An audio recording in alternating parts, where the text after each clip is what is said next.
Go Figure TV. I need y'all to be sure to understand that the lies Charlie Kirk told is coming back to haunt white Americans. Before we get into that, be sure to wipe your feet. That means hit the like button. You in the House of Revolution. Like, share, subscribe, support the platform, y'all. Mass shootings across America. What the heck is going on? Let's get right into the content. Salute.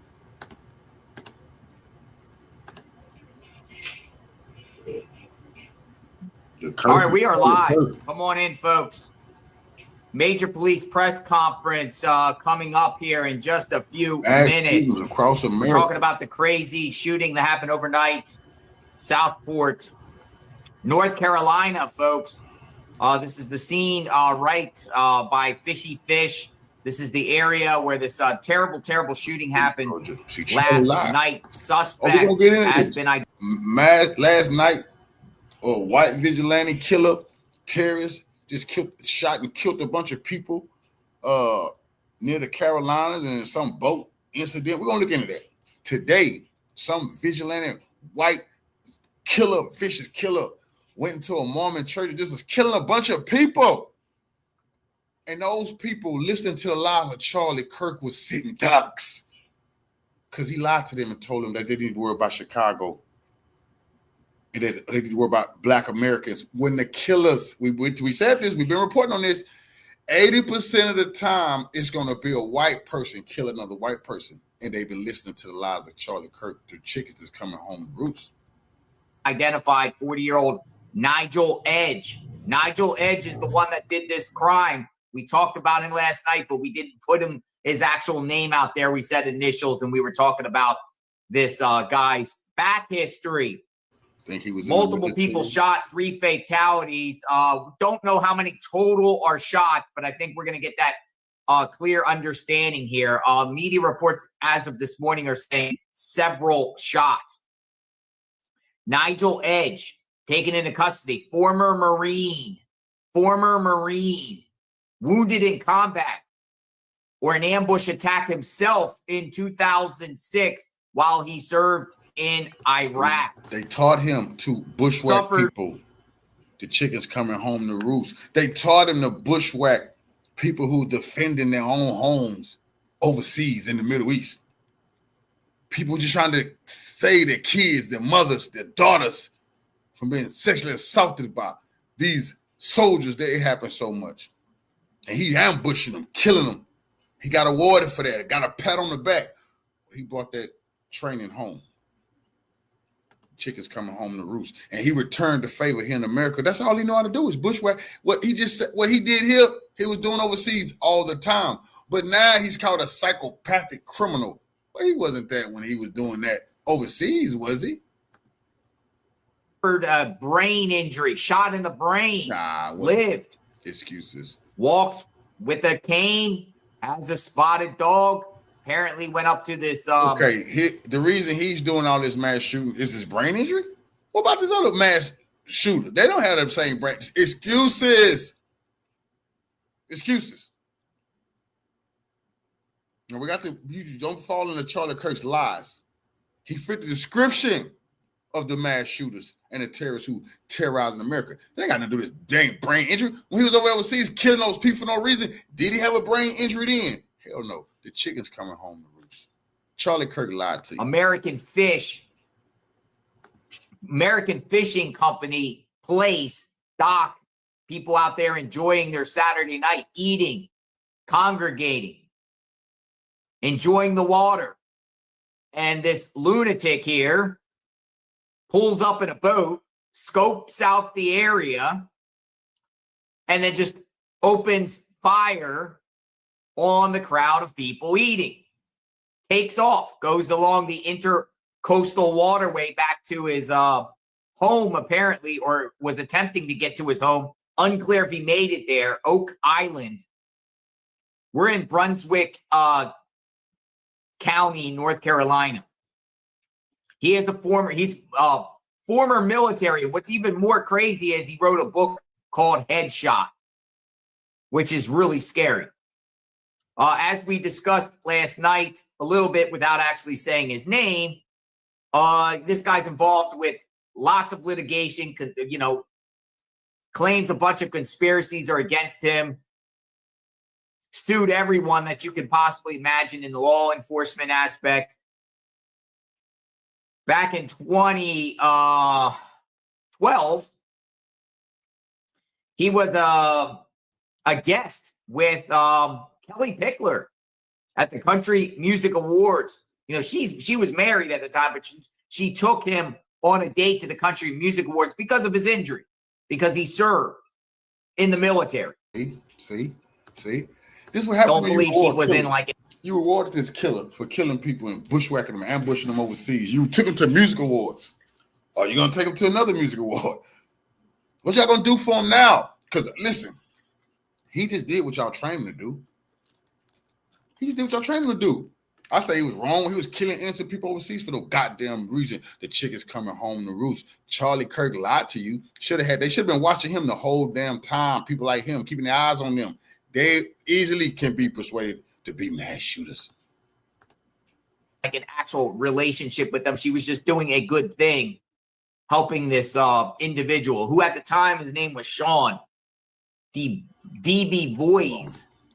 She wasn't doing no good thing. She a criminal too. Stop taking these criminals who've been killing people overseas for imperialist reasons to award shows. They served with honor. Bullshit. You kill innocent women and kids. Where the fuck is the honor at? Fishy Fish Cafe. In the background there, American Fishing Company. Now, we're going to get a press conference here coming up very, very shortly by authorities providing some insight. Yeah. And then we're going to talk about this guy. We're going to talk about this. He's Antifa. He's a leftist. That's what the right going to say. He's a communist. He's been radicalized by the left. All the bullshit they try to say when they don't want to take responsibility for these terrorists. The governor, I wonder if the governor going to say, oh, we were just wishing it wasn't one of us. Oh, we was wishing it was one of the other people. Like the other guy said in Utah. The side guy. So I have this as the backdrop for now until we get, the official press conference up. Who is this guy? Who is this guy right here? Served, Marine, suffered numerous injuries in an ambush attack himself. The irony here is, folks, that he was ambushed himself while in Iraq in 2006. And the irony of this whole situation is he ambushed a bunch of innocent people. He wrote a book called Headshot. First of all, crazy. A bunch of innocent people. Yeah, those people are innocent. But those people are innocent overseas too. They didn't do shit to him or anybody else be fucking with them and trying to invade their country. That's just a fact. There was no noble deeds going on over there. That's just a fact. We don't support imperialism. Well, all my brothers and sisters come home, and get that out their system. They was wrong. He's a trained killer. And he did the only thing he's good at. But what America's gonna have to accept is the lies Charlie Kirk instilled in them got them out here not even protecting themselves because they're still looking in the wrong direction. Nigel Max Edge. So we're going to get a press conference update soon, and we'll try to get the extent of exactly what in the heck is going on and see.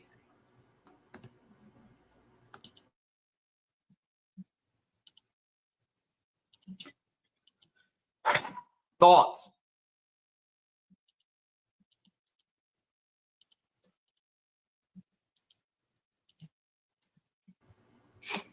Nigel Edge. Salute. Yeah. The lies of Charlie Kirk, I really feel bad for rural Americans, some of the white Americans that have to face these killers because they didn't think, they believed Charlie. Gang violence and all that type of shit, these people not plagued by no fucking gang violence unless it's the Hell's Angels fucking with them. Salute. They're not. or the banditos or something. They're plagued by what we are witnessing right now, and that's the truth. But they can't. You don't get booked at no tours through going through these colleges. Wake, who's up? Talking about who it's really Sunday. Committing all this murder. Sun.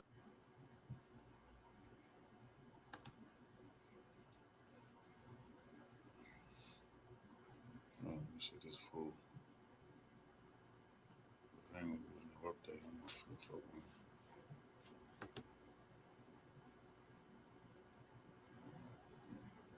Okay, Todd Corrigan, damn, the I have to come police back. chief of the city of Southport. Okay, come back.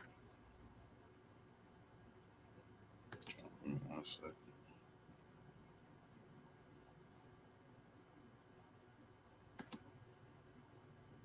Shalom, soldier. I want to launch some of these platforms real quick too.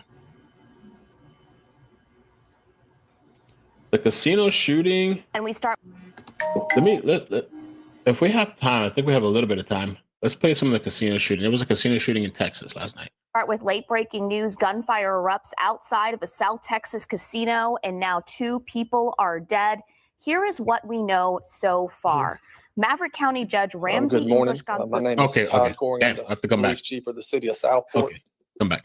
First, this morning, I want to start off by saying that our prayers are with the families and the victims of this tragedy that we've had that occurred early this morning.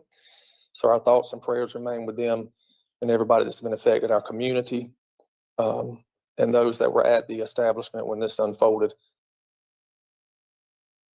I want to also thank the outpouring of support that we've received from all of our law enforcement partners and community partners from across the state, for that matter. Behind me, you'll have remarks briefly from Sheriff Chisholm, Brunswick County Sheriff's Office, SBI Chris Brenzel, District Attorney John David, Chief Morris with the Oak Island Police Department, and Jenna Early, the first assistant with the District Attorney's Office. They're behind me today to try to be here to answer any questions we may have or talk this through this morning. So I want to start off on Saturday, December 27th, 2025 at approximately 9:30. Members of the Southport Police Department were dispatched to calls of shots fired with multiple injuries at the American Fish Company at 150 Yacht Basin Drive here in Southport. Reports came in rapidly of a boat sitting in the waterway. Reports of a subject shooting multiple patrons of the establishment. Unfortunately, 3 were wounded fatally. We have 5 injured that are at area hospitals still receiving care.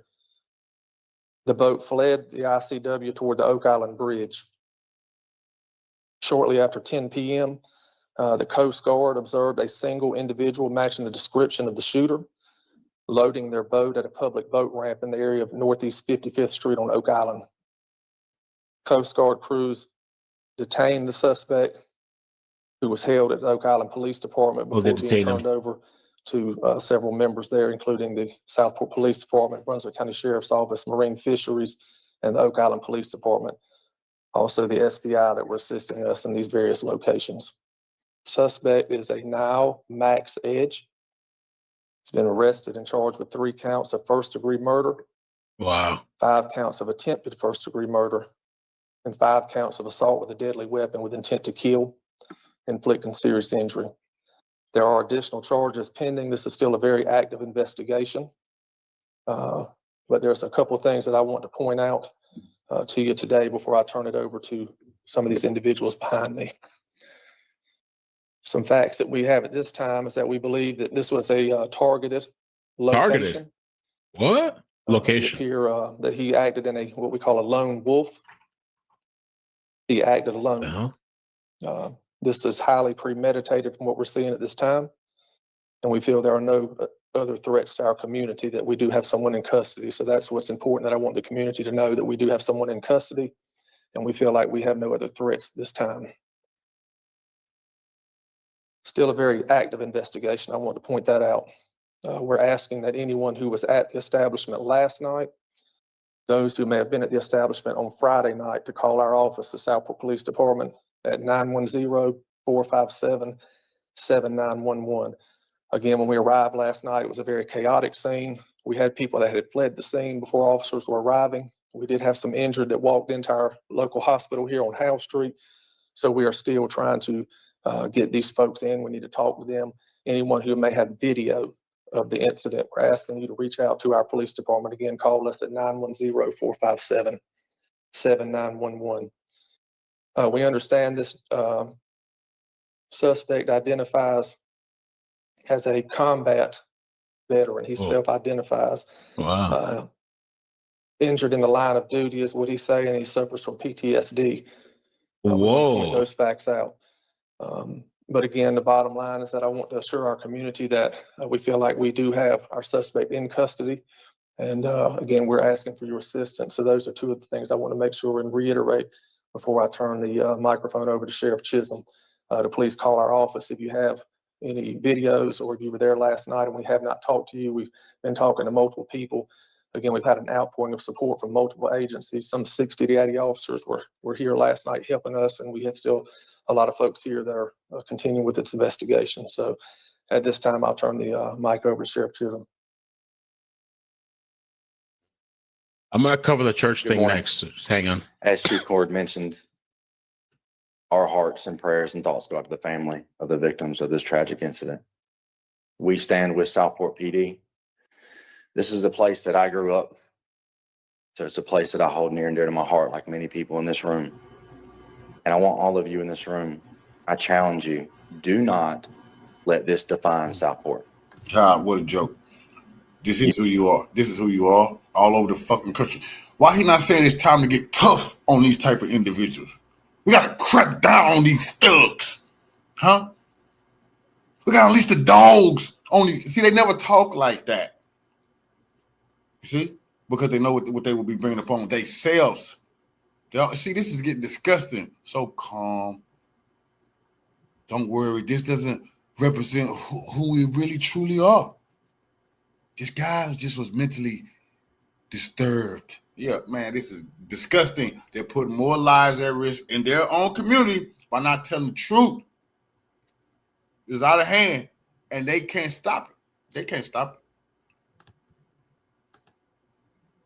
You have great men and women standing behind me. Absolutely. And I am so proud of my coworkers and Southport PD, the SBI, all the federal partners, Oak Island PD, everybody that came and responded and came together to get this guy in custody so quickly. I am very proud of them, and my heart goes out to them because they were here that had to see this. Yeah, get this guy. See, he one of them, so I'll just arrest him. He could have been shooting down there. Just don't shoot him, don't shoot him. He's mentally disturbed. Come on, put the weapon down.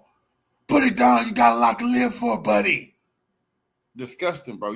We are seeing black people do way less. They kill them, and then they make excuses on why they had to die. They ain't kill no white people. This man killed all kind of white people, shot other white people. Then he patting each other on the back because they took him into custody. Nobody was harmed. It's just disgusting, bro. Nobody was harmed, including him, because you're a bigot. Just know that we have all of our resources, and they're available to Southport PD. Oh man, shut that up. And I just want to thank all the partners that were there last night and the ones that are here today, and for their quick response and just the quick end to this tragedy. Thank you. Look, that's all he got. That's all he can muster up. Charlie Boris, the Oak Island Police Department. Thank you, Sheriff. Just to reiterate a couple things that the Sheriff and Chief Coring said, we have a close-knit community here.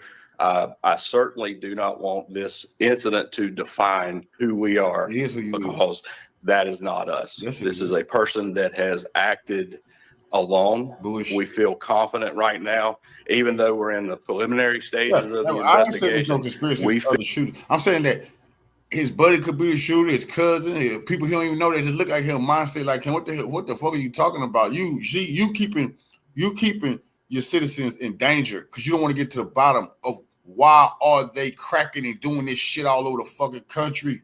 You don't want to get down. You see what I'm saying? To the bottom of this. But I'm trying to tell you right now, had black people been popping up all over the country killing white people, they wouldn't be saying this. Who said they're gonna investigate this tirelessly, and they're gonna hunt down anybody with any ties to this type of mentality, they gonna bring them to heel. See, one thing, they ain't calling for no federal troops. All this killing going on in your community. Oh, this is a quiet place. Bullshit. People dying around there.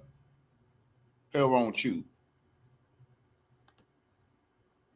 Feel like that this person acted alone and there's no one else involved. Insane, dude. Last night, our witnesses that were on the scene Salute, family. We in here. observed a white center console boat travel south or southwest, leaving the area. Our Coast Guard partners were patrolling along with our sheriff's office and encountered a boat down at the 55th Street boat access in Oak Island. The officers got out and made contact with Mr. Edge, and as a result of that, during the investigation, he was detained and taken into custody. Another thing that I would like to reiterate is, yes, Nigel Edge is a resident of Oak Island. Oh, it is We are Nigel. familiar. You know what I'm talking about? The man just killed people. You looking for him. And it take no incident. He taken in custody. They didn't fire no shots at the man that stopped the boat. No shots was fired. See, people, this was wrong with America. Here with him at the police department. So I want to acknowledge that as well. So I don't think I have anything else, but God bless our victims. God bless our community. Wow. And we wish our victims that are suffered the injuries a speedy recovery. Good morning, Chris Brunzel, Special Agent in charge with the State Bureau of Investigation. I don't think it can be said enough, and I join our partners in offering our prayers to the families of the victims who were murdered and injured last night during these tragic events that happened. The guy had PTSD. I want to thank the men standing behind me and all of our local, state, federal, and every other partner that we have, U.S. Coast Guard that responded last night. Without these partnerships, we would not be able to stand in front of you to announce the arrest of this individual today. I also want to commend the men and women from all over the county and all over the state that responded to this incident last night. It's through their hard work that we were able to make this happen. Thank you. Always, they ain't did shit. Patting each other on the back. Ain't did shit, man. Good morning. Man, this is disgusting. We don't hear no more from y'all. Lunatic white supremacist terrorist. Yeah, he's white supremacist. He loves to go overseas killing people. So that's what you label. So you shouldn't judge that, man. But that ain't the only violence that took place. So you had that white vigilante killer shooting all them people on that boat. And they probably took them to goddamn get some breakfast and something to drink before they took them to jail like they like to do, those killers. But another vigilante terrorist killer went into the Mormon church and decided to kill a bunch of people. You know, but listen, nothing to see, nothing to feel. They got it all under control, you see, until it's your time to die. All right, we've got breaking news. Here are the pictures from this church in Grand Blanc, Michigan. We've got new video. The Grand Blanc Township Police said there was an active shooter at the Church of Latter-day Saints there. There are multiple victims. They said the shooter is down, but the church, as you saw in that picture, is on fire. You can still see the smoke coming from the trees. Again, we don't know the connection here. We don't know why the church is on fire and what the connection is to the shooting, but we're working on getting more pictures. These are live pictures now from outside the church in Grand Blanc, Michigan. We're expecting a press conference in the next hour or so, and we'll bring that to you as soon as it happens. All right. Peace and blessings. Peace and blessings. All praises due to the Most High. On the heels of a mass shooting in North Carolina last night, here we have a Mormon church, Church of Jesus Christ of Latter-day Saints, in Grand Blanc Township, Michigan, that was the victim of a mass shooting. From reports right now, there is one killed and 9 injured, preliminary reports say. as well. The shooter, according to the police press conference that I'll show you a little bit of now, has been neutralized, they say, by a law enforcement officer. But also, as you saw in that news clip, the church is on fire. And so we don't know if the gunman set the church on fire, then started shooting, or he started shooting, then set the church on fire. We don't know, but evidently the church is on fire.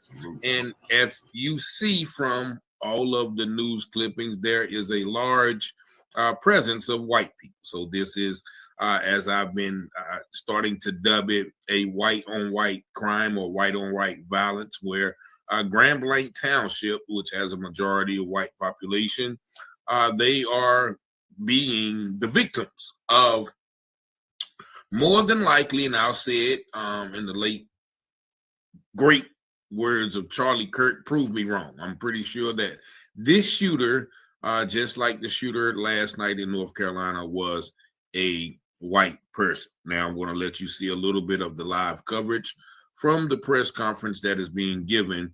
The police chief just spoke, and now I think they have the town manager at the podium. Just watch this. And this video is fair use for literary and commentary purposes only. Front doors of the church, went inside, started shooting before, as officials said, he was neutralized by law enforcement. But really what's so difficult here for law enforcement is that fire that they believe was deliberately set. That sort of pushed them back in what they were able to do a bit. As you've heard, they just got that fire out about within the hour, is how they put it. Sources have also told ABC News that there was a partial collapse of the church building. So you can imagine you're already dealing with an active scene, an active gunfire scene with hundreds of individuals on site. And then you add in a fire with a partial collapse. That complicates it even more than it already was. That's also why officials are saying right now, tragically, that they do believe that they will be finding more victims here. They didn't say whether they would be alive, hopefully, or deceased, but they did say, because of the way that that fire was set, that there were some people, unfortunately, trapped, unable to get outside of the building. Those were the words of the law enforcement official you just heard right there. So a very complex, very dynamic, as you said, hundreds of family, law enforcement, all on scene here, 100 FBI agents responding to what was just described as a very complex, dynamic, active scene right now. The chief there saying that this was still preliminary information and that they would be getting more as it goes on. And we heard the chief say that this shooting began at 10:25 a.m. That's when church starts. This is a massive church. He said hundreds of people were inside right now, obviously taking part in the service.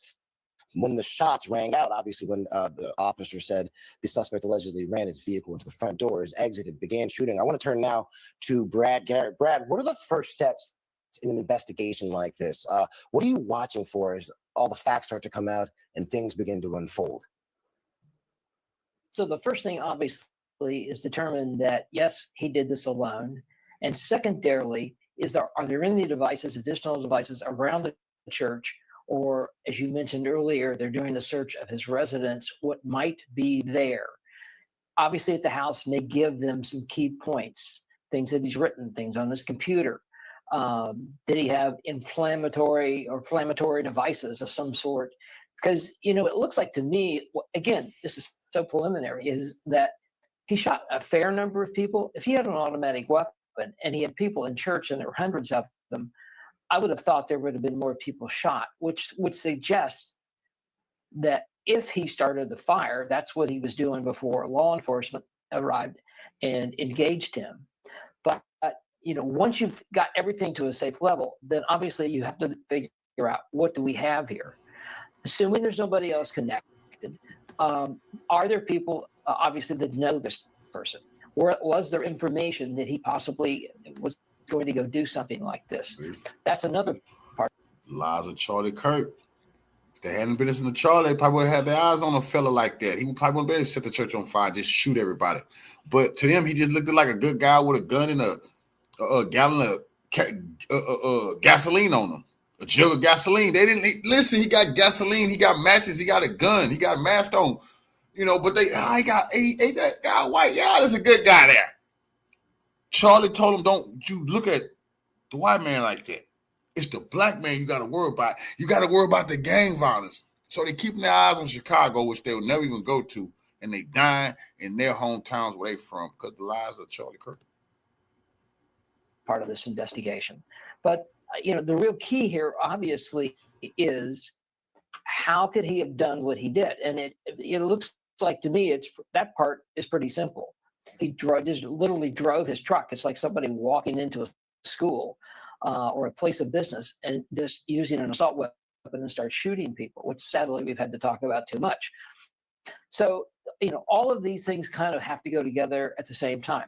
The FBI probably are sending their evidence response team. He probably grew up in a fatherless home. Mother was a drunk. Granny just sat around and watched stories. Pawpaw, probably was a pedophile, probably molested him or something of that nature. Meth addicts all around him, hillbilly racist meth addicts. Probably that, not too bright. Probably didn't have no good education. Hillbilly type. That's probably what we're looking at here. I don't want to stereotype them, but that might be what we're looking at here. Got to guess this is a rural part of Michigan. The FBI have trained evidence response teams in every field office, so they'll probably come. They mentioned it. All right. And so there you see that same guy that they always bring on. I don't know who is he, the mass shooting specialist in America, but he always comes and they, do the same song and dance. They go and they search the person's house and they find this and they find that. But what's interesting about this shooting to me is, once again, it is at the Church of Mormon, or, the Church of Jesus Christ of Latter-day Saints, which is a Mormon church, which originated in Utah. The Mormons have a stronghold on Utah. People have called me and told me all about, the Mormon racism. Now, in the Book of Mormon, the Mormons do not like black people. Let's put that out there. And they said that black people were cursed and all of those things. And so the shooter that shot Charlie Kirk was a Mormon. And now you hear or you see this Mormon church being the subject of irreprehensible violence. They're saying that this guy drove his truck into the church, or he hopped out, went into the church, started shooting, or set the church on fire simultaneously. And you see that the church is up in flames. They're talking about the church collapse. And so that means more injuries and deaths may occur other than this one casualty. Now, I don't know if that one casualty is excluding or including the gunman that they say. But, we'll find out more evidence. But this is the second mass shooting in less than 24 hours. One happened around 10 o'clock last night in Southport, North Carolina, where 11 people were shot. And this one so far, once again, has 10 people shot. But I can't, once again, discount the racial dynamic of these crimes. I haven't heard Trump mention any of these mass shootings as far as bringing the National Guard in, being tough on crime, having to, round up these thugs and criminals and white people who are just running around shooting other white people. And so I think this is a better part of the narrative as well. But, this is a phenomenon that we're seeing of, once again, violence that has been perpetrated by people returning on their own head. But we're going to take a closer look at this later on when more information comes out. But once again, this happened at 10:25 at a church with hundreds of people in it. And so y'all let me know what y'all think about this video in the comments. Y'all see the number 9195.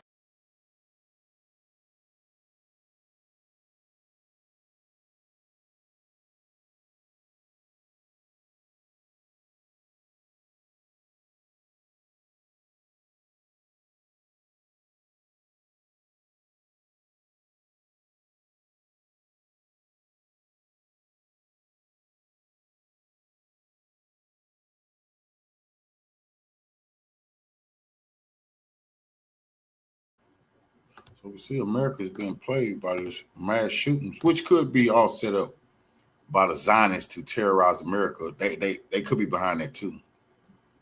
But it all There's some people now saying that Erika Kirk was an Israeli honeypot for Charlie Kirk situation.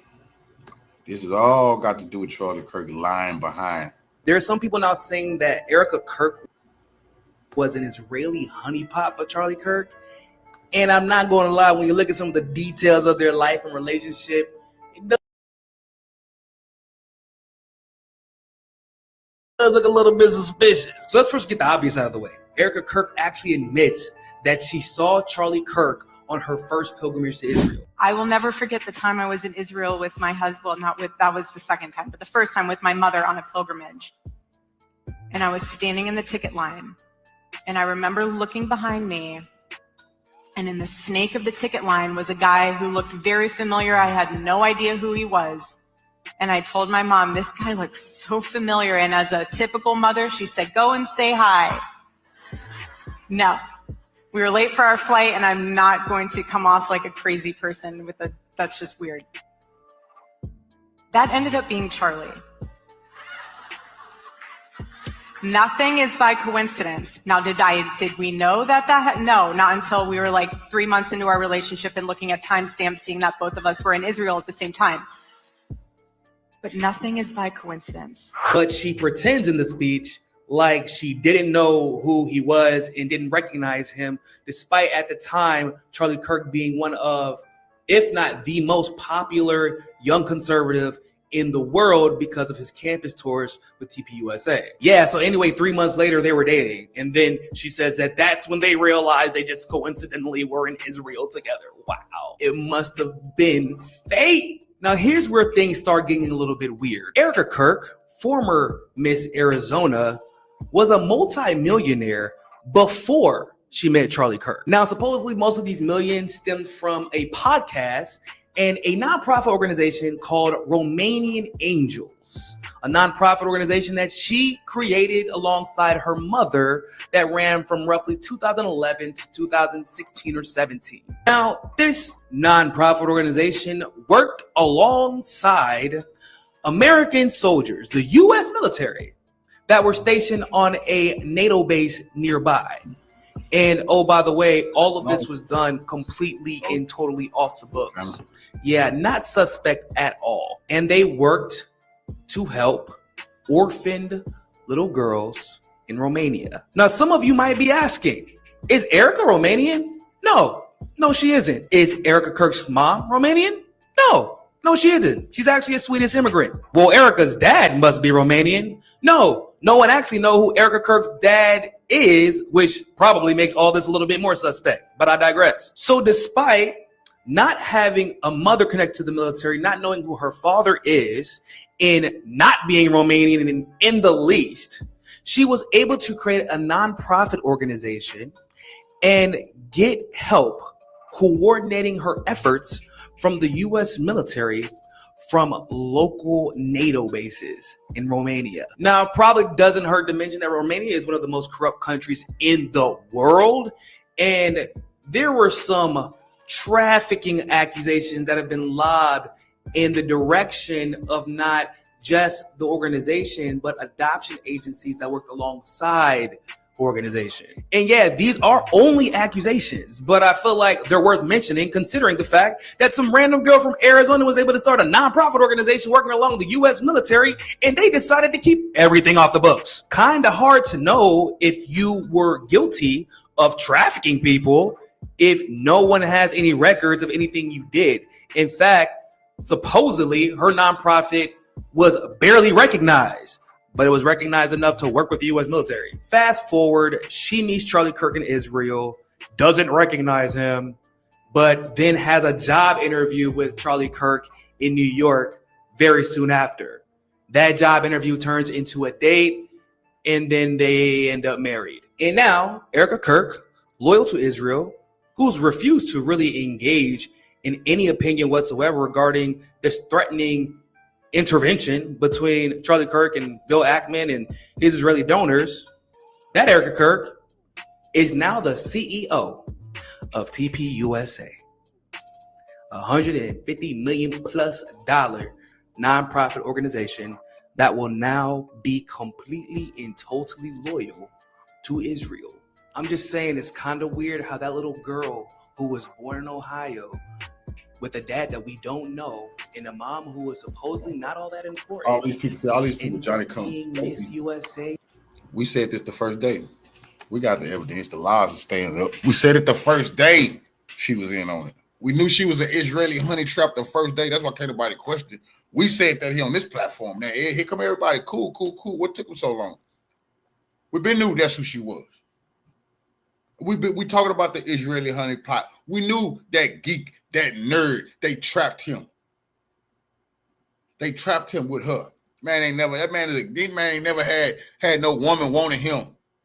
Till they start throwing his name out there, his name start getting big. You can look at his face sometime. Look at this geek. Look at this chump. She didn't like him. She's a Freemason.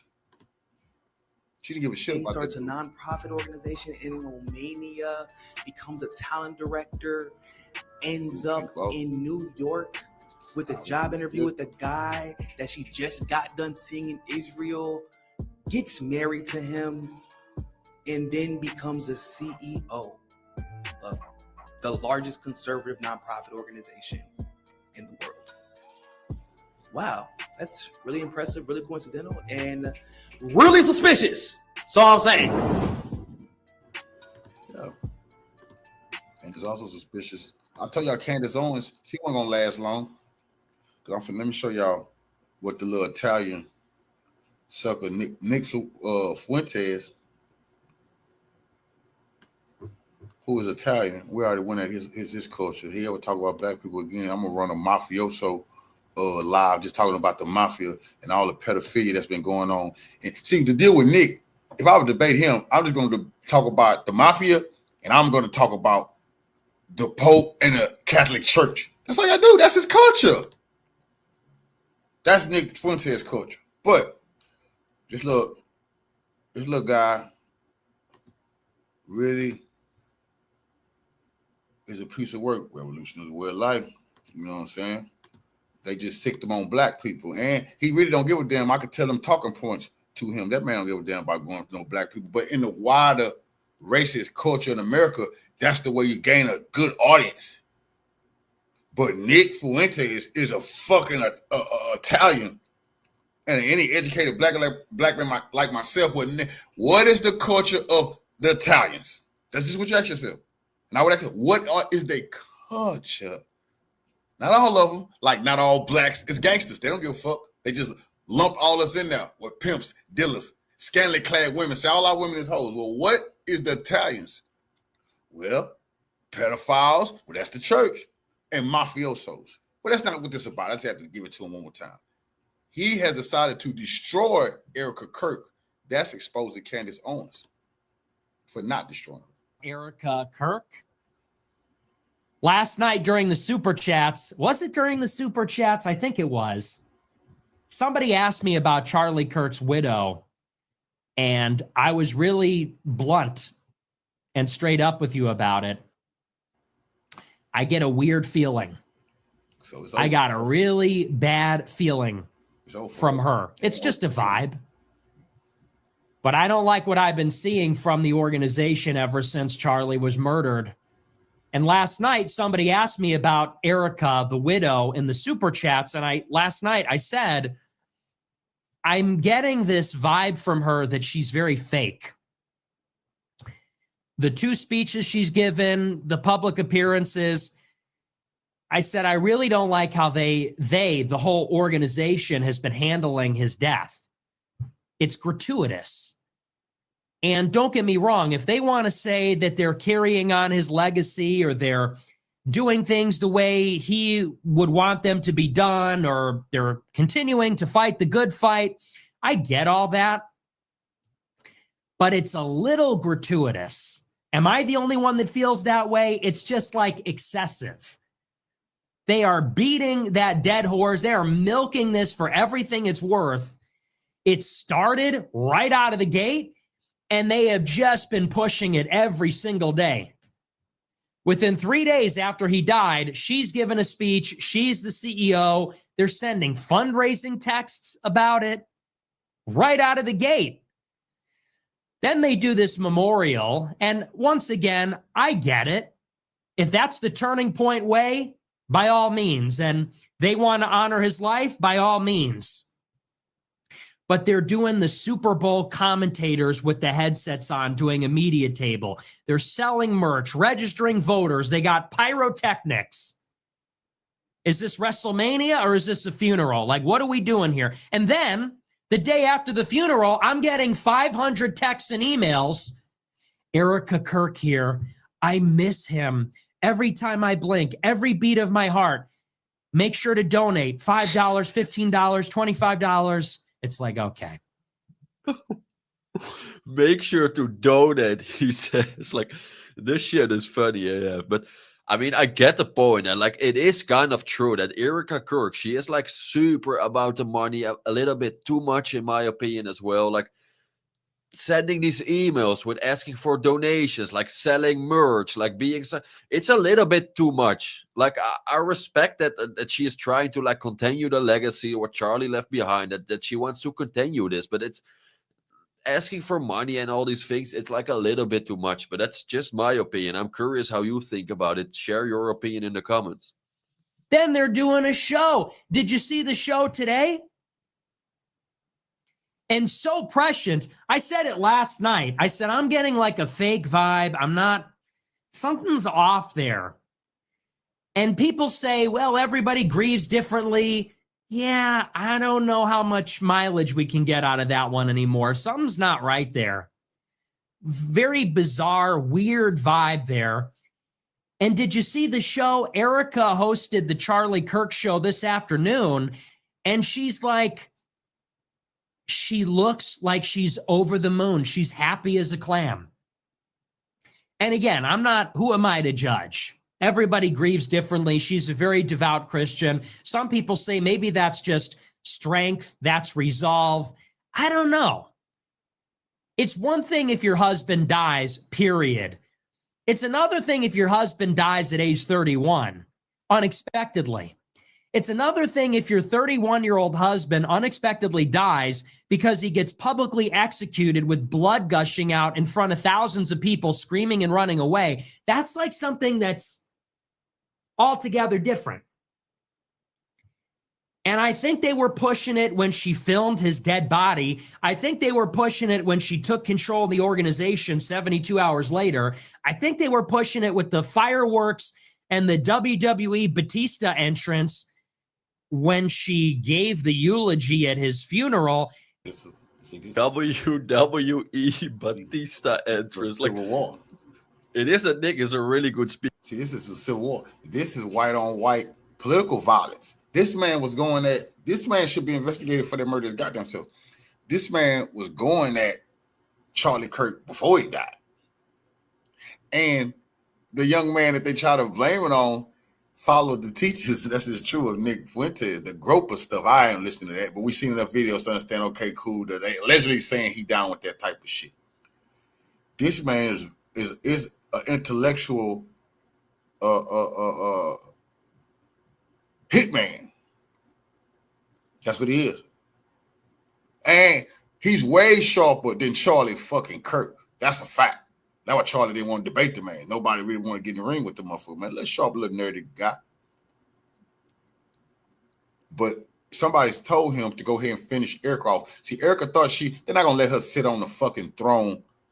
Israel wanted her to, but there's some people that do believe in America first, some whites that really don't like small hats. No way.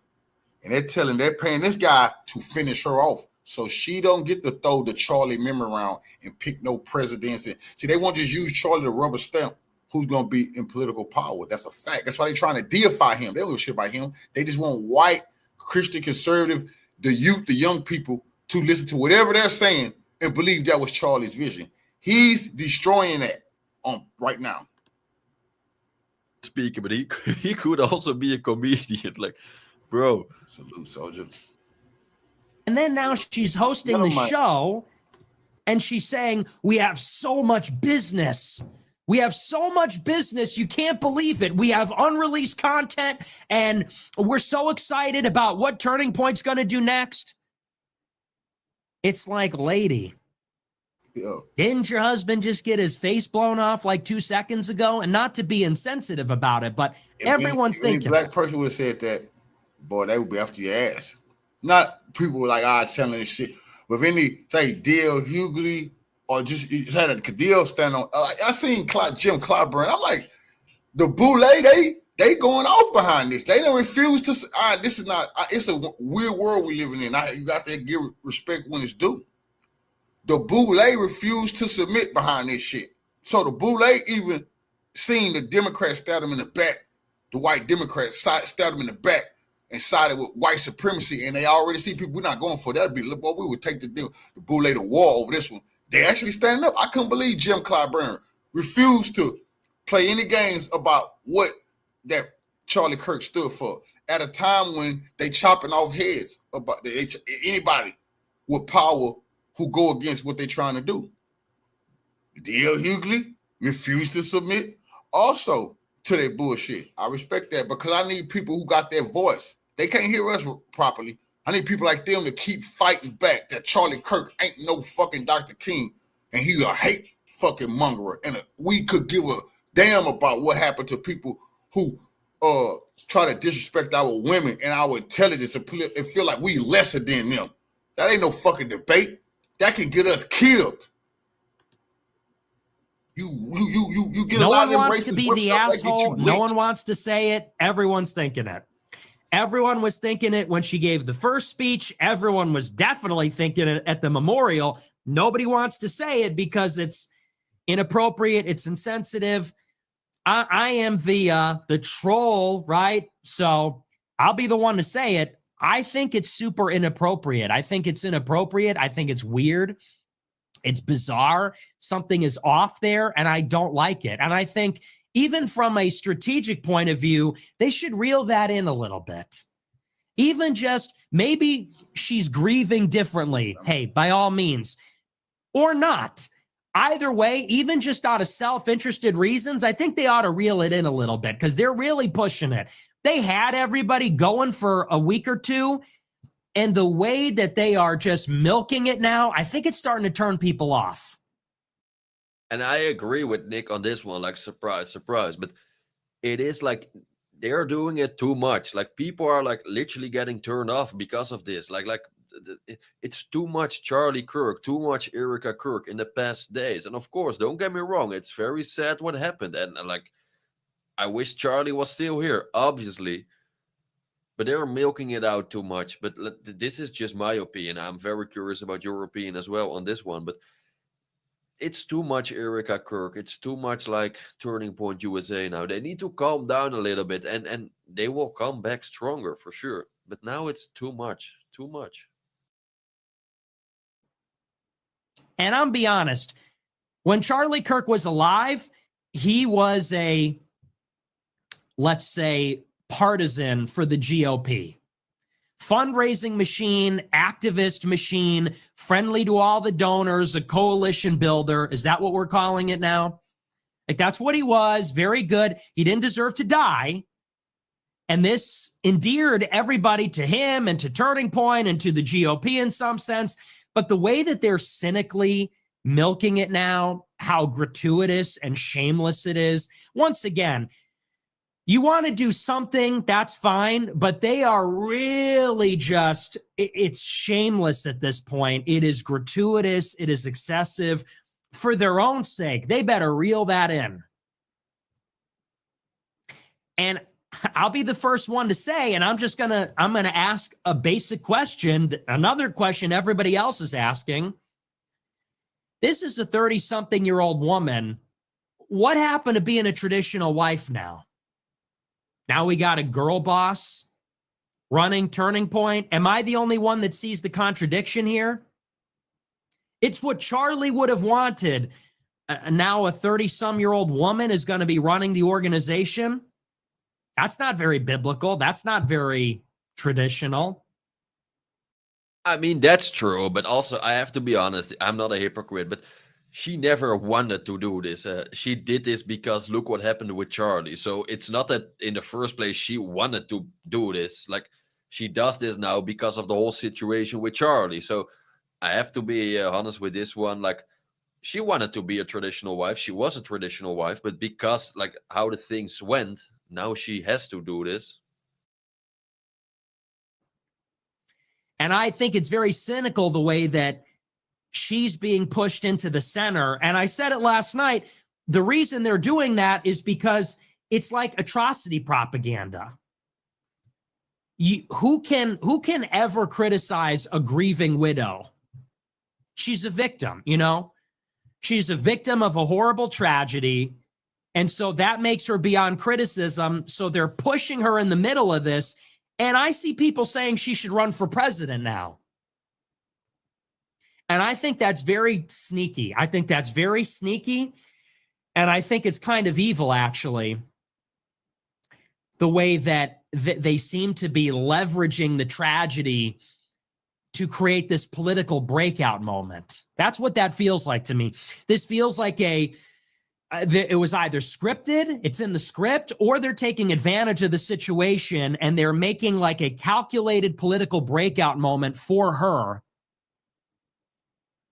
and saying she's going to run for office or she's going to now lead Turning Point.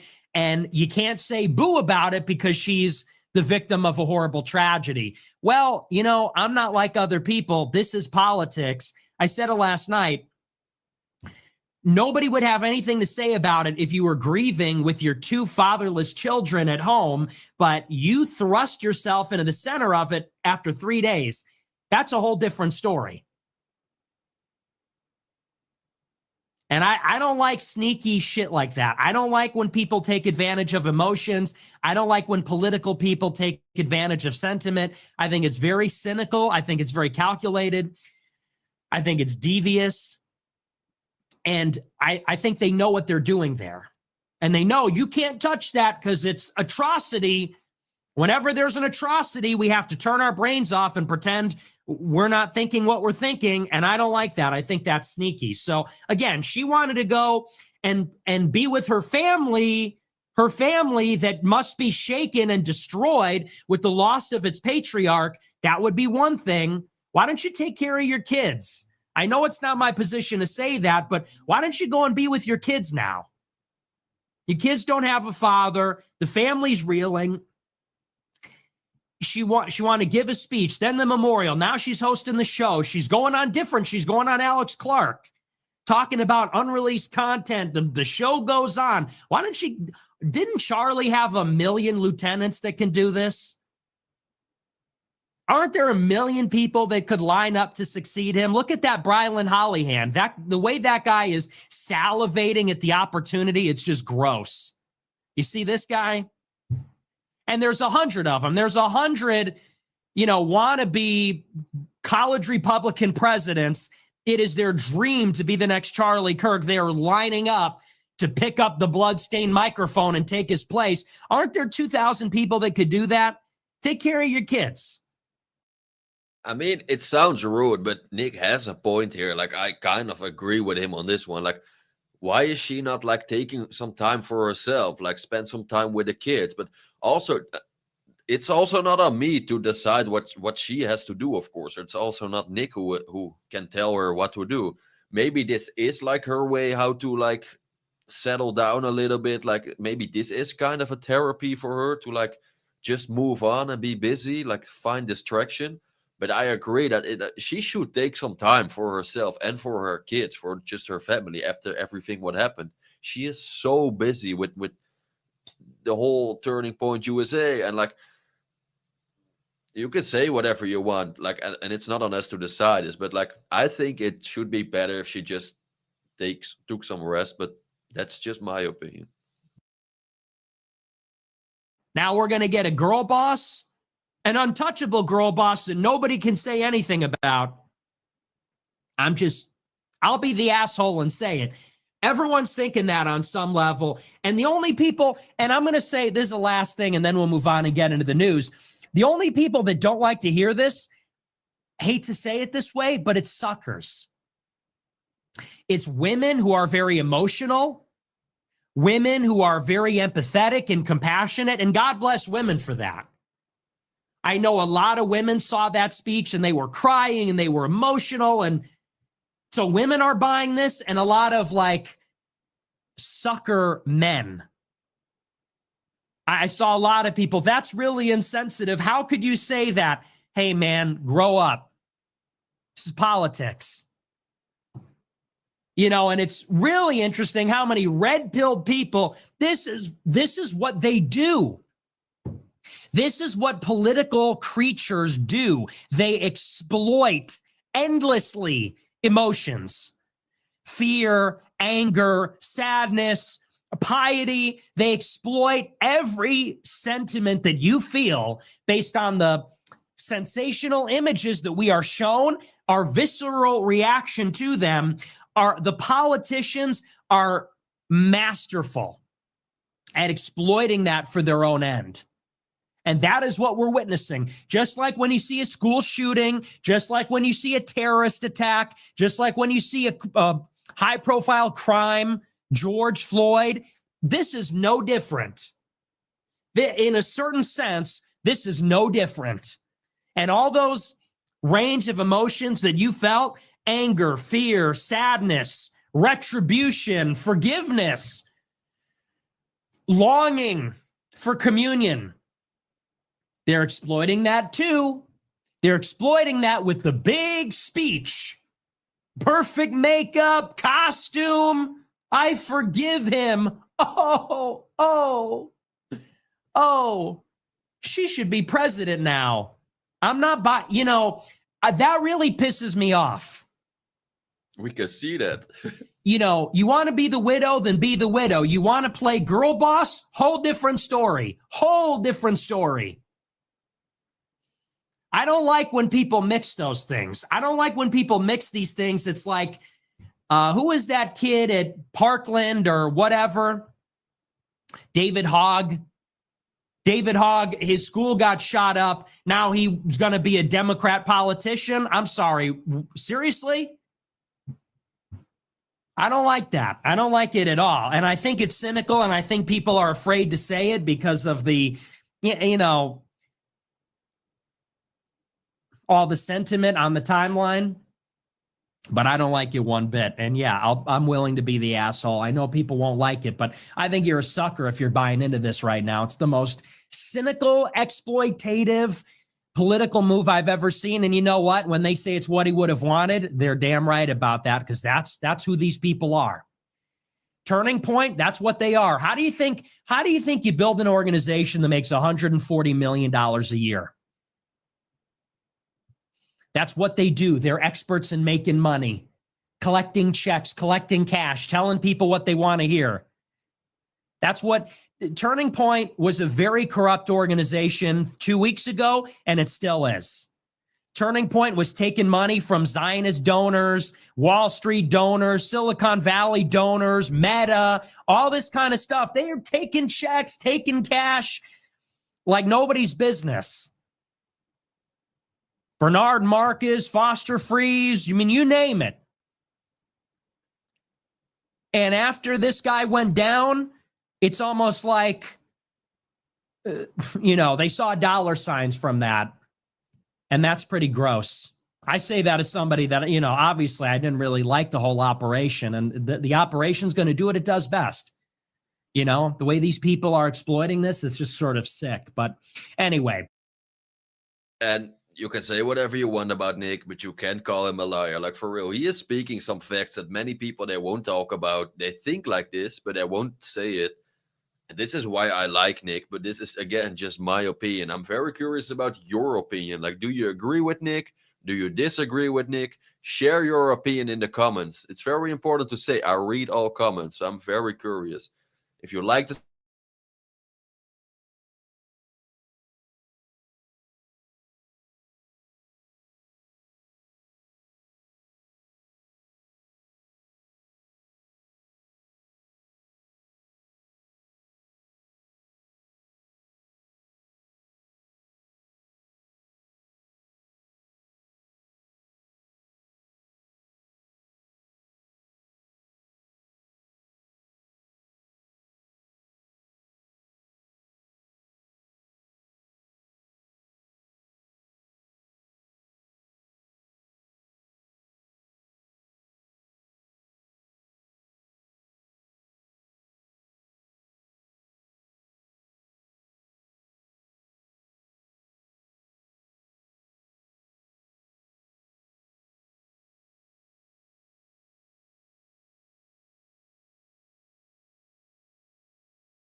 There is something bothering me about this lady, and I can't put my finger on it. All right, guys. So this video, we're going to talk about Charlie Kirk's wife. I know a lot of you are going to be turned off by that. You're like, fuck this dude. But I'm only doing this video because the moment I saw his wife, and I seen her through pictures. I didn't really focus on it. I'm like, all right, that's his wife. But when I saw her recently, and I looked at her after Charlie Kirk was murdered, something struck me off, or bothered me rather. And I'm thinking to myself, and it was soon after he was shot. And then they talked about her, a statement she made. And I looked at it, I go, yeah, I don't know, I'm not buying her. There's something off with her. And 90% of the times, guys, or 99% of the times, when something bothers me about somebody, I'm almost right. Now, that is not to say that all of the other conspiracy theories coming out about her are right or I agree with it. Some of it I'm just taking note, and others I'm like, interesting. And others I'm like, that's just dumb. But when something bothers me about somebody, it gnaws at the back of my brain. And this has been bothering me for a while. And of course, so within a couple of days he was murdered, I said, something's off with this chick. I just can't put my finger on it. And then, of course, they start making the connections with her and Trump and the pageantry, and that she was part of she started a charity called Romanian Angels, and that in Romania, when she opened a charity there, she was kicked out and she was told never to come back because there were a bunch of kids missing in Romania. And so, again, there is no proof of that. All of that was straight up and down rumors or conspiracy theory. Now, I understand this. The certain group of people can wipe the internet clean of a lot of shit. That I understand. So when I looked up Romanian Angels, I couldn't find anything on it. And being that they were probably shut down anyway. But a lot of people made an interesting connection. They go, she won a pageant, a Trump-run pageant, if you will, and then started this charity at like 17, 18 years old. So that right there was a little bit of a red flag, because every news source say she ran that charity back in 2012 or 11 or whatever it was. So I'm like, that's interesting. So that was a red flag, number one. My first red flag was just the way she was behaving. And then when she did that kissing his hand thing and like filming it, that was odd. And people like, well, people grieve differently. Nobody grieves with a fucking video camera. Sorry. There is no version on this planet where you grieve with a video camera and you show yourself and your sorrow and kissing his dead hand. That's fucking beyond weird. But then I didn't see the funeral, if you will, initially. But then I started seeing cuts from it and I started looking at it and I'm like, whoa, who does that? Who has pyrotechnics at their husband's funeral? When they announce you coming out, sparkles and shit are going off, and you're walking out all in stylish and fucking in style new clothing.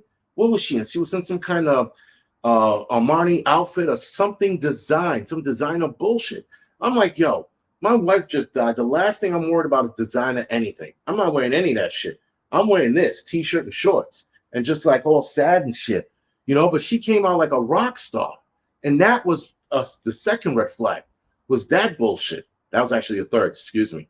The second one was the whole Romanian thing and the Trump connection, and then this thing. So I'm wondering if Turning Point's going to take a turn opposite of where Charlie Kirk was going and go in the direction that Ben Shapiro wants to go. We have to wait and see where that goes. But Prepper Revelator, right, my buddy, made a good point. You just lost your husband. You have 2 young kids to take care of. And your main focus is taking over Turning Point, when you can give it to any one of the other speakers that are out there, but instead you want to be CEO, take over, and start making moves with it. Like I said, guys, something didn't sit right. And the reason why, initially, going back to my initial assessment of her, when I saw her and I looked at Charlie Kirk, I go, those two don't match. Like, not even a little bit. And what I'm going to say is it's going to piss more people off, but so be it. I thought she was a little too hot for him. And when I saw that, I'm thinking she was in it for the money, because at that point he was making good money for what he was doing. And he was the talk of the town and continue to be the talk of the town. And what woman doesn't want to attach themselves to that if they're looking to make a life for themselves? So yes, I am saying what I'm saying. She's doing the same thing that, you know, the NFL wives and NBA wives do. They look at a guy, they go, oh my God, he's tall, he makes money, I'm in, and that's the kind of decisions they make. Those women make. She struck me as that kind of chick once I saw her. It was just up and down. I was like, yeah, this chick's in it for the money. Anyway, of course, I make that assessment, and now she's making all these money-making moves. And she had made a few money-making moves before she even met Charlie Kirk. So again, guys, the red flags that I always see in people, I'm almost never wrong. Almost. 99% of the times I figured them out within seconds, and then they prove me right, whether it's in the first year or a few years down the line. But I'm almost never wrong when it comes to assessing people in that bullshit. But Charlie Kirk's wife is definitely moving weird, and I do not like where this is going. But other than that, guys, this is the Angry Prepper. Thank you for watching.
The type of video they're going to call you a conspiracy theorist. This is the type of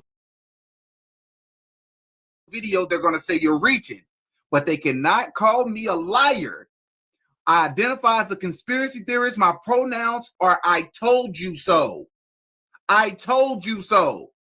For those of you out there that are still, for whatever delusional reason, making excuses for this woman, you will not be able to after this live.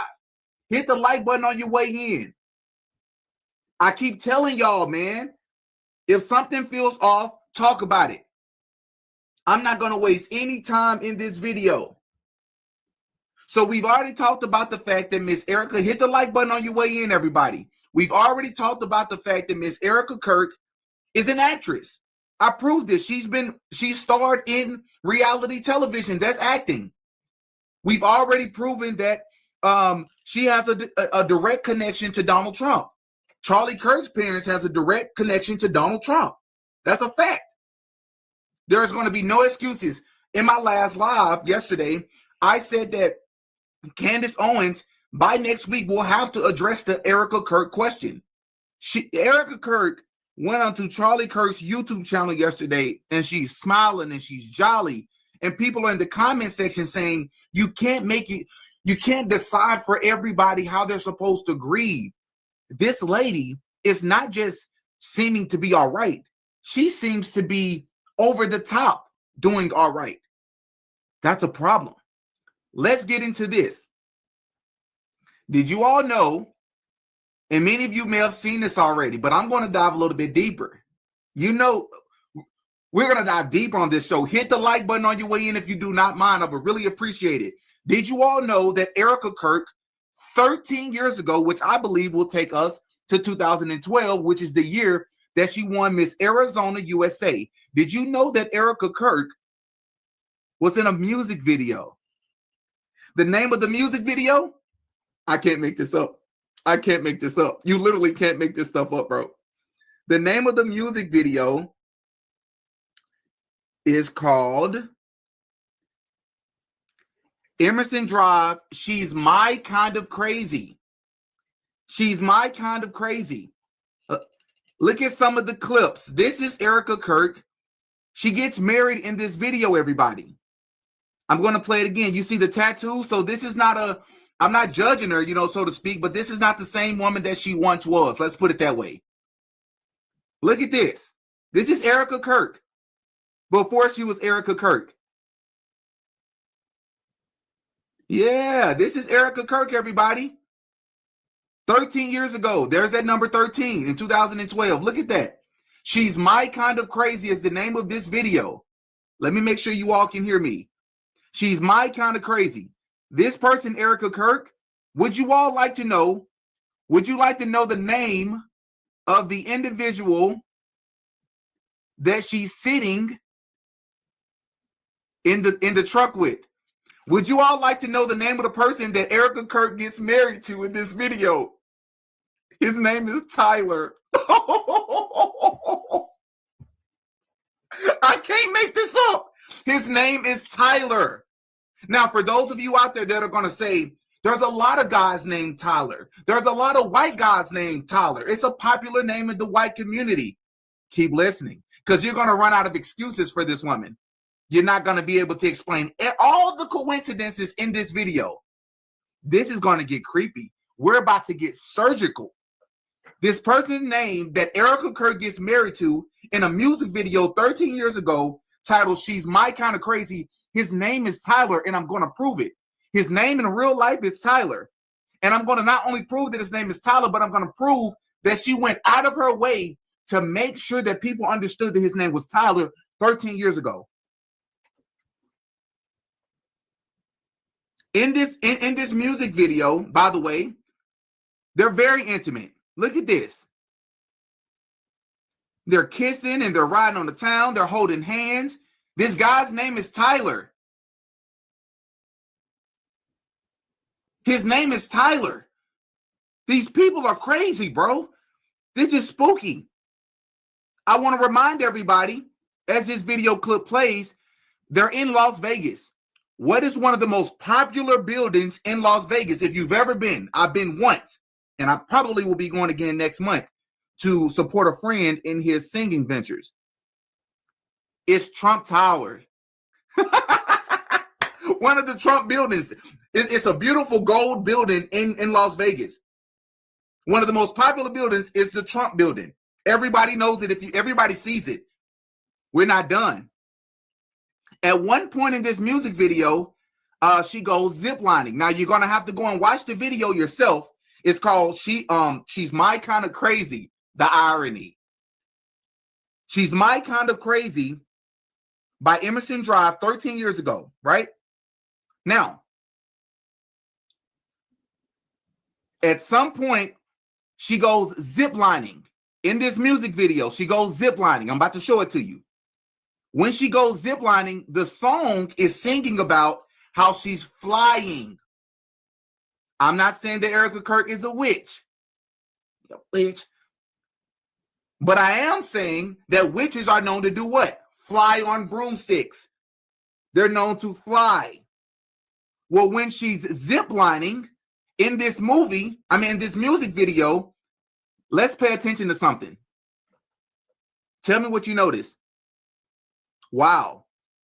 So that's Erika Kirk. And I want to just rub something in real fast. I could be reaching here, but this guy, to me, this is just to me, he heavily resembles, to me, the Tyler Robinson that they've plastered all over the country as the supposed person. I don't know anybody who actually believes that he did this to Charlie Kirk. All the theories I hear at this point, don't nobody believe that I know that this guy Tyler Robinson did it. Allegedly. He resembles him to me.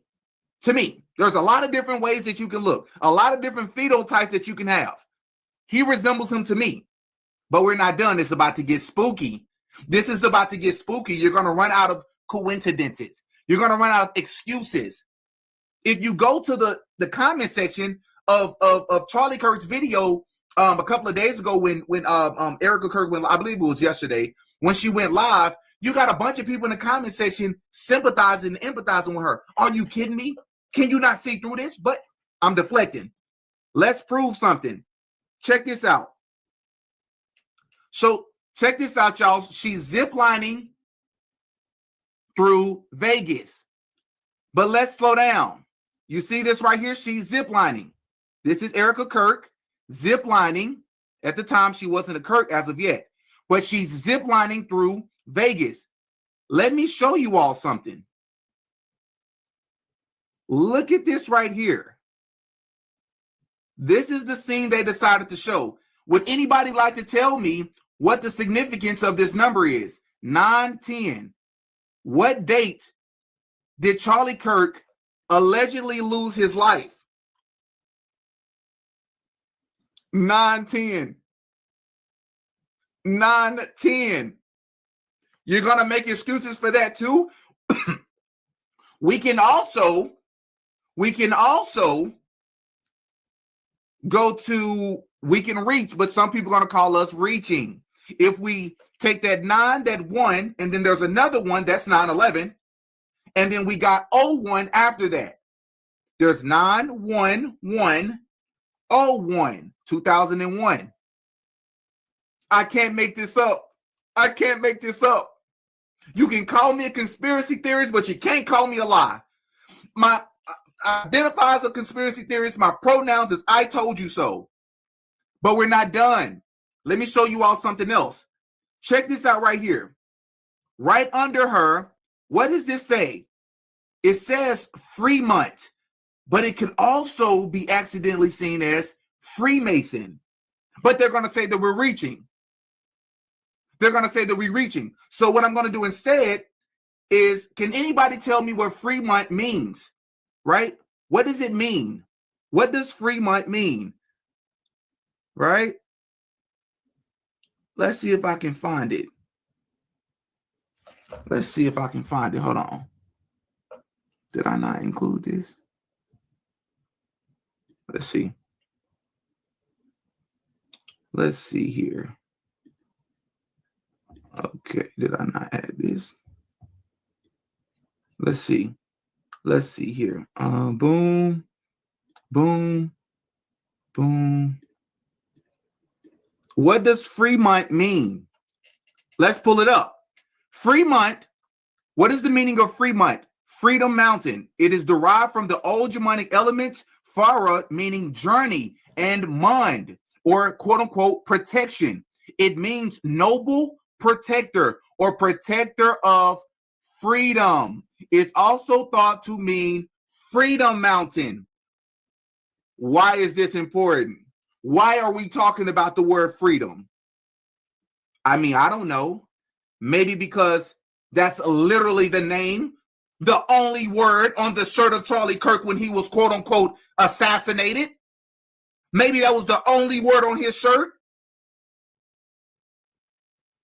I'm going to go back for the people in the back if you didn't catch that. Let's bring it back up.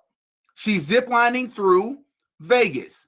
And at some point, she's passing the number 910, September the 10th, with the number 1010, which could also mean that something could be happening on October 10th of this year. So everybody pay attention to October 10th. But right under her is the name Fremont. Fremont.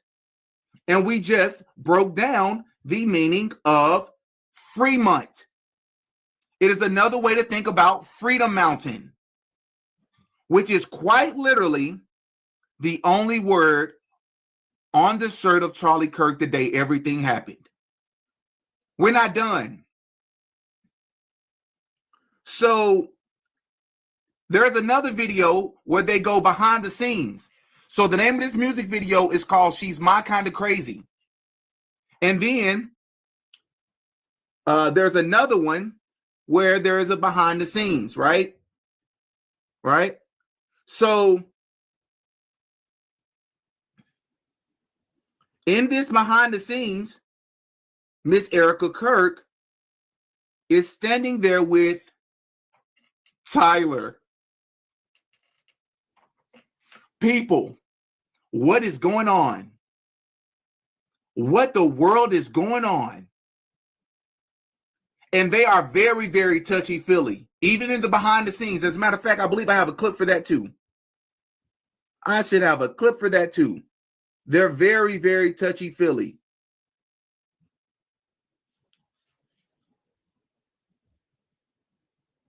I don't know. I don't know.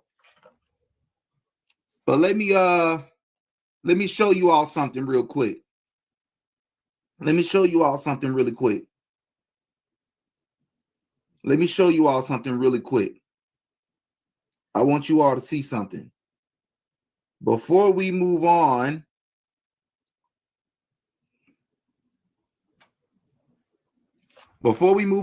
this Erika and Tyler, let's take a listen. Let's read the comment under this music video. Okay. Let's see here.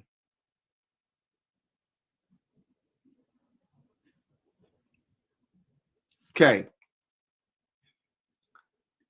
There's a person under this music video, not the behind the scenes one, but the original one, y'all. Listen to this. It's from someone called Miss Arizona USA 2012. Hit that like button. I need you all to run this video up, please. I don't ask this very often. Run this video up, please. Hit the like button. Let's spread this to as many people as possible, because people like Candace Owens will learn if she's controlled opposition or not. Because by Monday, there's no way she shouldn't have seen either this video or another one. Everybody should be talking about this. Let's read this comment from someone named Miss Arizona USA 2012. I wonder who that's from. It says, what a blast. Tyler and I had shooting this video with you guys. We are so grateful to have been a part of this incredible video. You all are amazing and so down to earth. We are honored to have had this opportunity. Love you guys. For those in the back, let me break it down for you, the wording that she's using. Listen to the wording. People are going to say I'm reaching. Fine. I can live with that. But these are her words, and I'm free to interpret them how I choose. What a blast. What a blast Tyler and I had shooting this video with you guys. What? Is this real? Is this real?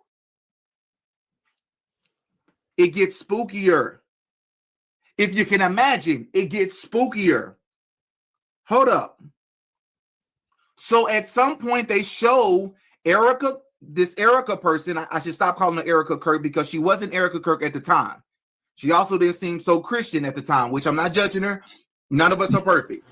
I'm just saying apparently she had a Christian ministry at the age of 17, but she's in this type of video in 2012, but I digress. With back tattoos, and she's showing it, and it doesn't seem very modest. That's all. And I'm not even trying to judge her. It's just, it doesn't seem modest. So at some point in the music video, they get married. Let's pay attention to what happens. So check this out. So there's the wedding chapel. So Erika and this person named Tyler is about to get married in Las Vegas, where the Trump Tower is extremely popular. Let's keep going. So there they are. They're getting ready to get married, and let's see who they're going to have oversee their wedding. Elvis. Why is this important? Why is this Elvis character? Why should we emphasize this Elvis character? Because for those of you who don't know, Elvis, there's a lot of people who believe that Elvis and Donald Trump, I'm just going to leave it there. There's a connection. A lot of people worship both of these individuals. Do you see? Shout out to this channel, by the way. His name is Fittest Flat Earther. Do you see it? I'm going to leave that there. Do with that as you may. And there they are. Happily married, overseen by Elvis. Happily married in Vegas, overseen by Trump. I'm sorry, I mean Elvis.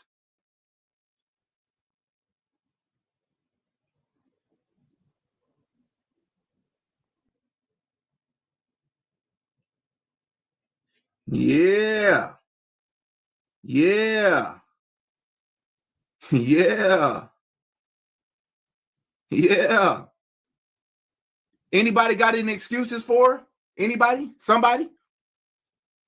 What we got? What we talking about? 13 years ago. The video is like 3 minutes and 22 minutes long, which is a connection to Skull and Bones, which one could argue is a reach. Depending on how you look at the video, because some could even say that it's 3 minutes and 23 minutes long, but it shows different on some people's phones. 22. Some say 3 minutes and 22 minutes, 3 minutes and 22 seconds, and some say 3 minutes and 23. Some say 3:22, some say 3:23. What's going on here? Why has she not talked about the fact that she's done this? What? Candace Owens and people like that are going to have to address this. They're going to have to address this. Elvis is not Trump. I'm not arguing that. So I'm not even going to give you the benefit of the doubt to try to discredit this entire video because I'm making that claim. Nope, Didi's not making that claim. I just showed you that many people see the similarities in their phenotype. That's what I'm saying. And that's truly what I'm saying. I do have a legitimate question. This live is not about to be long at all. I do have a legitimate question. Why is Candace Owens asking more questions and pursuing the truth behind this entire situation more than his wife? Can anybody ask that? Why does it seem to me that Erika Kirk has accepted the narrative? She went to the memorial and said, I forgive him. You forgive who? We don't know who did it, lady. Respectfully, we don't know who did it. You forgive who? They arrested someone. There's no way you've spent 2 seconds on the internet and hasn't seen all these theories, all this plausible deniability, all these reasons to be skeptical that the person that they have in custody, which, by the way, they're claiming that Tyler Robinson is now suicidal. Hit that like button if you do not mind. Please hit that like button. We have to run this up. Please hit the like button, everybody. Let's spread this with as many people as possible because we have to get people out of the delusion. I saw a content creator, not going to say his name, that I respect. Title his video is Candace Owens Going Too Far. Going too far with what, bro? Investigating this? Trying to figure out the truth? Going too far with what? Erika Kirk is not only an actress. Erika Kirk does not have not only has a direct connection to Donald Trump herself, but it was specifically in the modeling industry that Donald Trump and Jeffrey Epstein were closely aligned. Which, by the way, I just heard for the first time in my life.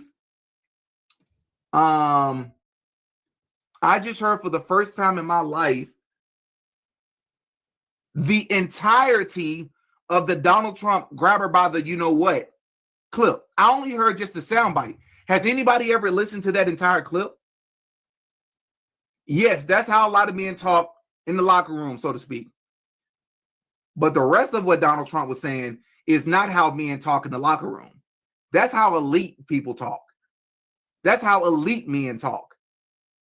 He was talking about having intercourse with married women.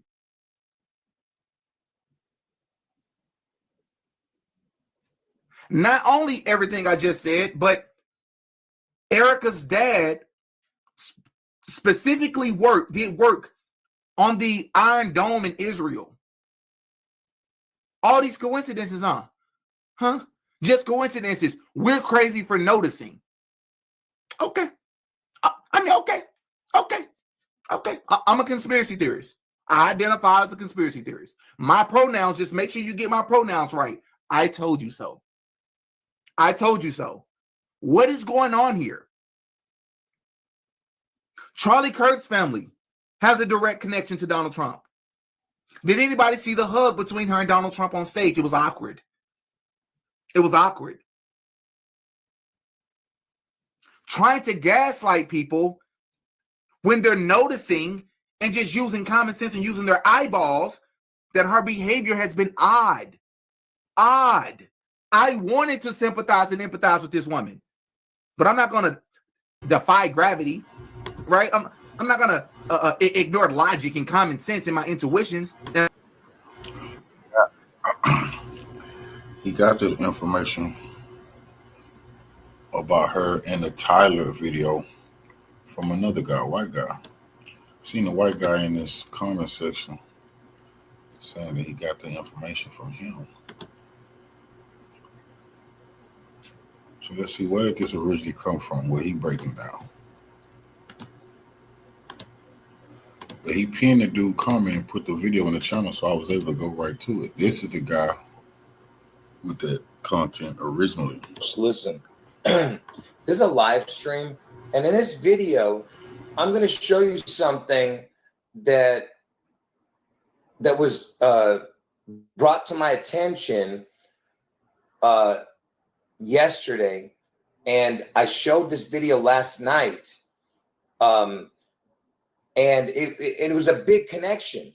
Okay, and we're not talking about snake eyes. Okay, for everyone thinks that we're talking about snake eyes, no, we already talked about that, and everyone's already talked about that. But this is something that was brought to my attention yesterday, and I showed it last night on the video, but I didn't want to do another video on this Charlie and Erika, you know.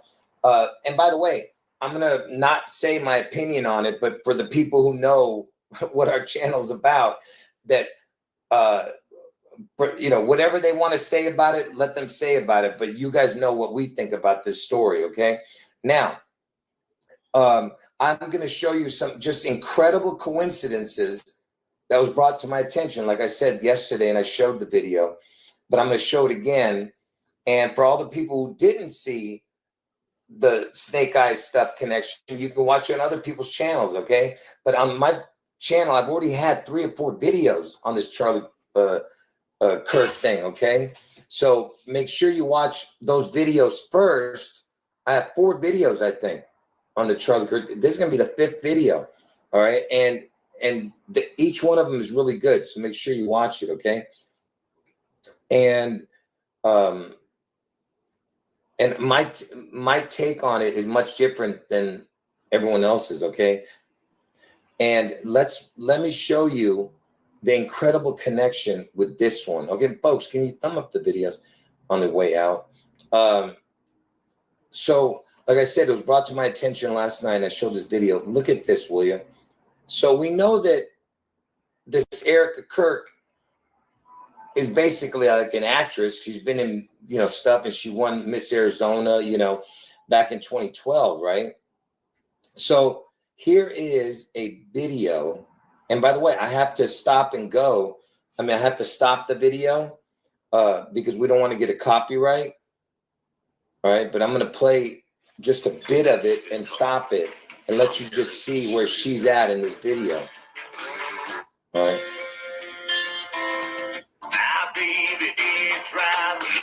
Okay, here she is right here. Okay, let me show you what the name of the video is first, and we can go watch it yourself, you know. All right. So the video is called, the band's name is Emerson. It's got the sun in it, but Emerson Drive is the band. It's called She's My Kind of Crazy. Yeah, and she is crazy. Anyway, 13 years ago. Look at that, 1.8 million. Elvis is born on 1/8. I think that says 1/8. Oh, did I say 1/6? My eyes are so bad. I don't know. But anyway, so it's She's My Kind of Crazy. And here she is right here. Let me get a better image of this. Oops. Give me 1 second here.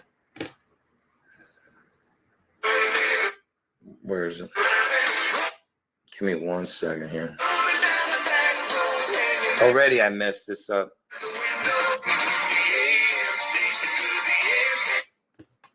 There she is right there. Okay.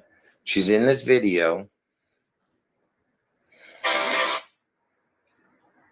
And like I said, I don't want to play this song because it's going to get a copyright. All right. Now, later in the video, okay, let me just show you what we see later in the video. So it's just some country song. And by the way, the guy in the truck with her, see, she's in the truck right here. See this guy right here? You're not going to believe what his name is in real life.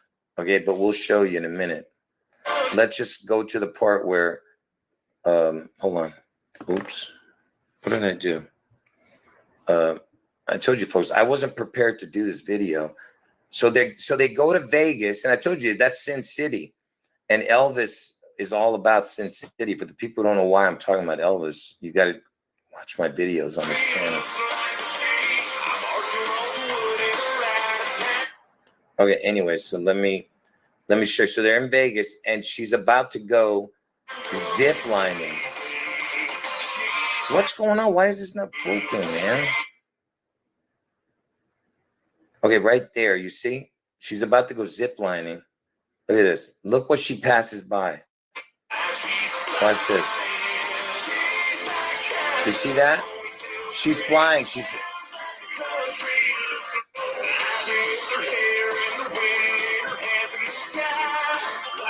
So she's zip lining in Vegas.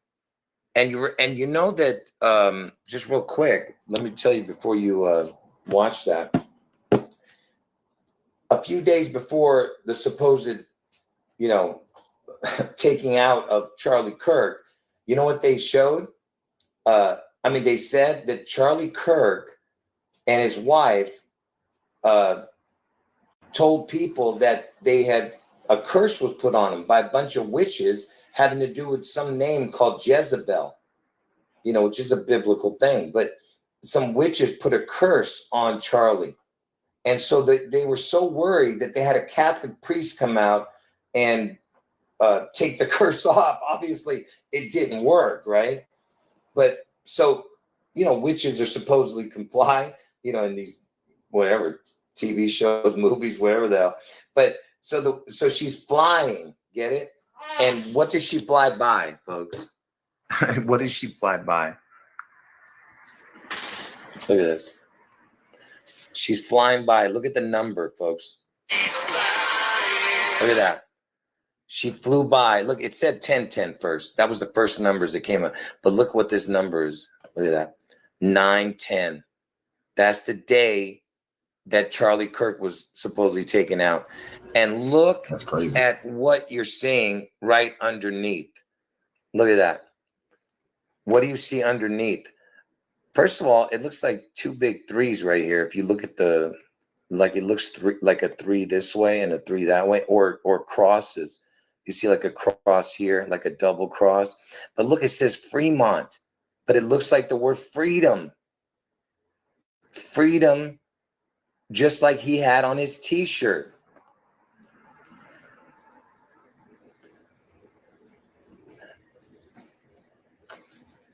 Someone's asking me a question. I don't think so. I think I said everything. Anyway, somebody's asking me a question. Anyway, so the Fremont, hold on. And guess what Fremont means, folks? Look at this. Guess what Fremont means?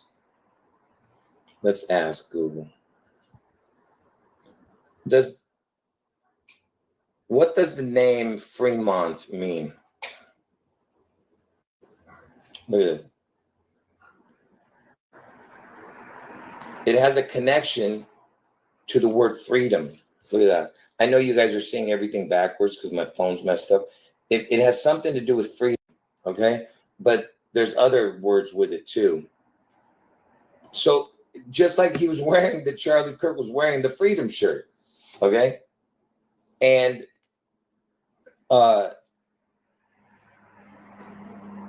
then there was something else I can't remember now. But anyway, so Fremont is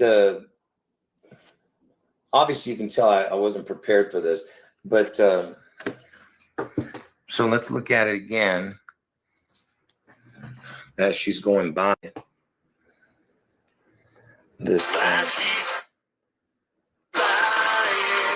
See, as she's flying right by the 910, you see? I mean, come on. It's crazy, right? So, and that's the date, and it was right next to the Fremont, which means freedom, okay? And he got taken out on 910. Come on, man. It's ridiculous. You know, and look, it's 91101. There it is. That's 911 and a 1. I forgot. There it is. Because look, it's 1. There's a 1 here. So 91101. Get it? 9111. That's when 9/11 happened too. All right. But anyway, so Fremont is freedom. Okay. And then what do they show after? Just to, you know, because I told you guys, this is no joke. What do they show after? They show, look at that. See the chapel? Guess who comes out? Elvis. They go to a wedding chapel and Elvis comes out. Of course, he's wearing a cross. You see what I'm talking about? Because Elvis marries everybody in Vegas. You see what I'm saying? You know, instead of getting married under the eyes of God, you're getting married under the eyes of Elvis. See, because I told you Elvis is their God. Trump is the image of Elvis. He's the Antichrist in the flesh, but Elvis is the real Antichrist. But anyway, so you have that. But here's the craziest part. Let's get to the craziest part is this. So if you go to the comment section, okay, if you go to the comment section and just scroll down a little bit, you'll see somebody named, yeah, I mean, this is just unbelievable. You'll see a comment, because this video came out 13 years ago, right? And that's the same year she won Miss Arizona. I'm trying to focus it. I can't. There it is. Look at this. Somebody named Miss Arizona USA 2012. And I think that has something to do with Trump too, those beauty pageants. But anyway, it's look what she wrote. This is her. This is Erika Kirk writing this. What a blast, Tyler. And I had shooting. What is this? And that's not even right. I had shooting. Shooting, blast, Tyler. I mean, are you kidding me? Think about what you're saying, folks, what she's saying here. So the guy that was in that truck was named Tyler. And I'm going to prove that it was Erika and Tyler in a minute. But look what, because a blast and a shooting, get it? Shooting, blast, and Tyler. That was the name of the,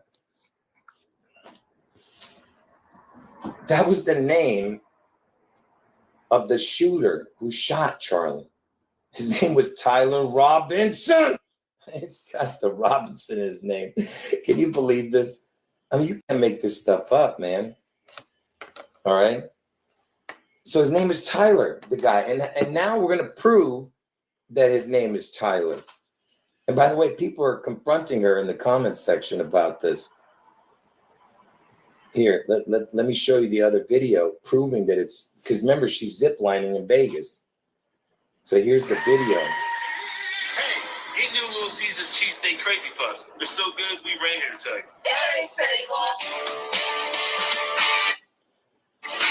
Fly front. Tonight we have the exciting experience. Let me just show you this. Hold on. So they're talking about the video. Let's get to. For the roll. I've never done this before, and I'm definitely.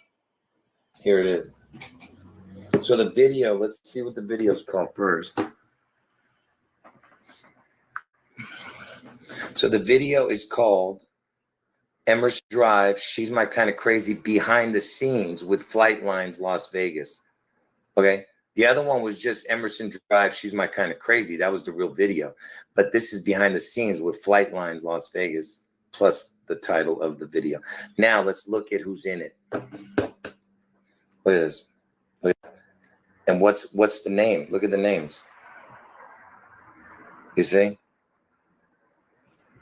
You know, and you know what? He kind of reminds me of the shooter. You know, maybe this is his brother or something. Who knows, man?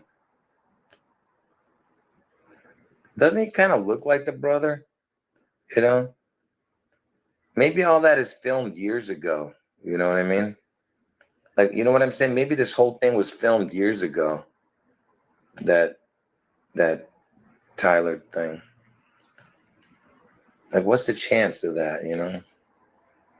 I doubt it. I mean, it's not him, but I mean, just as there was a weird resemblance a little bit. Anyway, so it's her. Look at that. They say that in the video.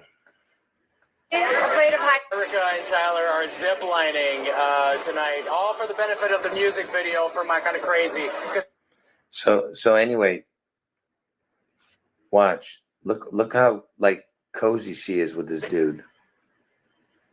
Erika is that kind of crazy, and she is perfect for the role. I've never done this before, and I'm definitely afraid of heights.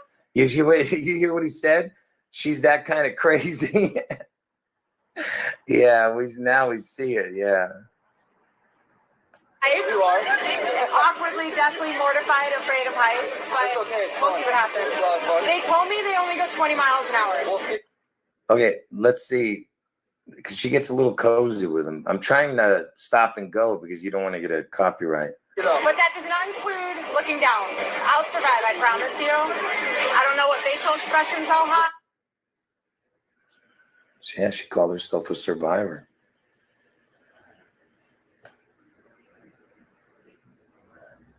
I know that shooter was 22 years old. He would have been only 9 years old. Listen, you're not getting what I'm saying. What I'm saying is that the videos of, you know, the images you're seeing might actually be old images of him. I don't know. Yeah, don't worry about it. Don't pay attention to what I was saying about him. I just said maybe he's his brother or some, you know. Don't let go. Rocha fall. I'm not allowed to let go, so I can only kick my feet and scream. Like I said, I'm just stopping and going. No. Okay, high five. I don't like See, you see that? She's a little bit cozy with him. Look at that right there. See? I don't know. And then she zip lines. I don't need to show anymore. But anyway, so that's it, folks. You know, I don't know what more you need for the people. Let me just show you my channel. All right. You go to this channel. All right. You go to my channel. All right. And then you go to the, oh, hold on. You got to go to the, you click on that. And then you go to the live section of this channel. Go to the live section. Hold on. Where is it? Go to the live section. Now, what you're going to see is, this is this video that you're watching right now, but then you're going to come over here and you're going to see, look at that. So this is the first video I did. Make sure you watch this one first, then watch this one, then watch that one, then watch that one. That's the Charlie Kirk thing. And then you can skip over this one right now because this is about my two predictions of Washington State being struck on June 11th and August 4th, Trump had one. But that's for next year. But and then you have the Charlie Kirk one right here, the one we just did. So make sure you watch the Charlie Kirk ones in order on my channel. All right. Anyway, folks, any last things you guys want to say before I end the chat? Make sure you guys thumb up the videos. Yeah. You might not think if I'm, listen, you want the snake eyes stuff, information, you can watch it on other people's channels. They do a better job of it than I do. All right. Like I said, I showed this video yesterday, all right? Last night. I wasn't going to show it, but then when somebody showed me the comments, that's when I had to show it. I was like, no, this has to be shown on this channel, right? And yes, she's done other stuff. I know that. She was on some other show called Summer House, you know, season 3, episode 11. She was Miss Arizona. She's, and then, of course, the Snake Eyes connection with the guy getting shot in the neck. His name is Charlie Kirkland. Come on. This is insanity. Yeah. Yeah. Like I said, someone brought it to my attention 2 days ago. not 2 days ago, last night, you know, and I showed it, but I wasn't going to do another video about it. I said, who cares? But then when they actually said the guy's name is Tyler, that was the end of it. I couldn't believe it. So his name was Tyler. Come on, man. You know, when they showed me the comment, I had to do a video. All right. Anyway, yeah, God bless all of you.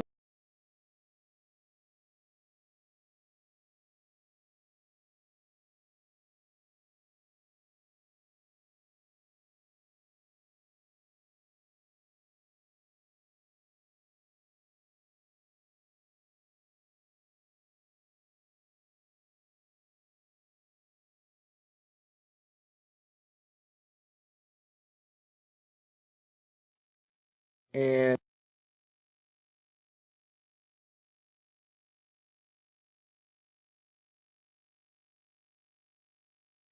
definitely lots more to cover with the whole entire Charlie Kirk saga as you see him approaching the staging area under the canopy in Utah where this event all took place.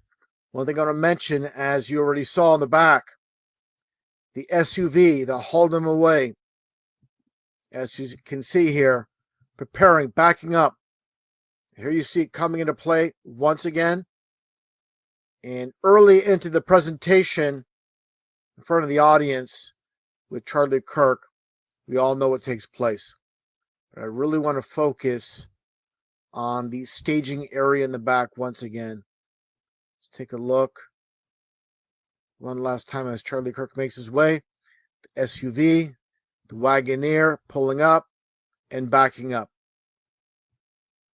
to serve its purpose, as you see there. Now, let's take a look here. Charlie Kirk getting prepared for his presentation under the canopy. And I pointed this out before with the 47 hats, 4 and 7s, 11. You get your 33, 11, 11, 11. But nonetheless, take a look here at Charlie Kirk and the man here prepping Charlie for what's to take place. He's the one that's positioning what's under his shirt right here. Take a look. As I move the cursor slowly, he's preparing Charlie Kirk for what's to take place. Pats him on the side there. You can see the guy here wearing the 1776 hat. And there you go. That's the individual preparing once again Charlie Kirk. And this is a big-time player with this whole entire event. Is this guy here. The sunglasses guy, I'll call him. With the gray shirt, black pants, and black shoes. And we'll move this cursor forward, and that's what this video is mainly about, this individual. Now let's take a look here as we all seen, or should have seen by now, as he's under the canopy after the fact. And he grabs Charlie Kirk's chair after it supposedly took place. Again, I mentioned this before, no police tape, no real police presence whatsoever.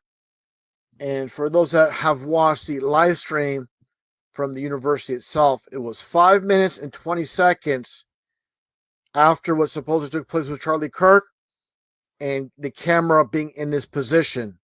So this wasn't like it was way after the fact and the police are already here, they're already at the scene, they had the police tape up. No, this is only just a little bit over 5 minutes until we get to this point. But again, the important aspect here is this individual. The guy with the sunglasses, beige shirt, black pants, and black shoes. As he looks at the man with the camera, pointing right at him. Once again, he gets on Charlie Kirk's chair after what supposedly took place. Again, this is evidence tampering with the so-called version of the story. He steps on there and takes down the camera, the SD card to be precise. And then there you go. But nonetheless, let's move forward here with this individual. Let's take a look here. A little bit of a close-up now. Let's look here at this footage. This is Charlie Kirk at the very beginning of the presentation. And who do you see here in the back? First off, this is Frank Turek, not wearing his hat before he puts his hat on, and he positions himself on the other side of the canopy. But here's Sunglasses Man right here. You're going to get a clear shot of him as he turns around. Again, Frank Turek.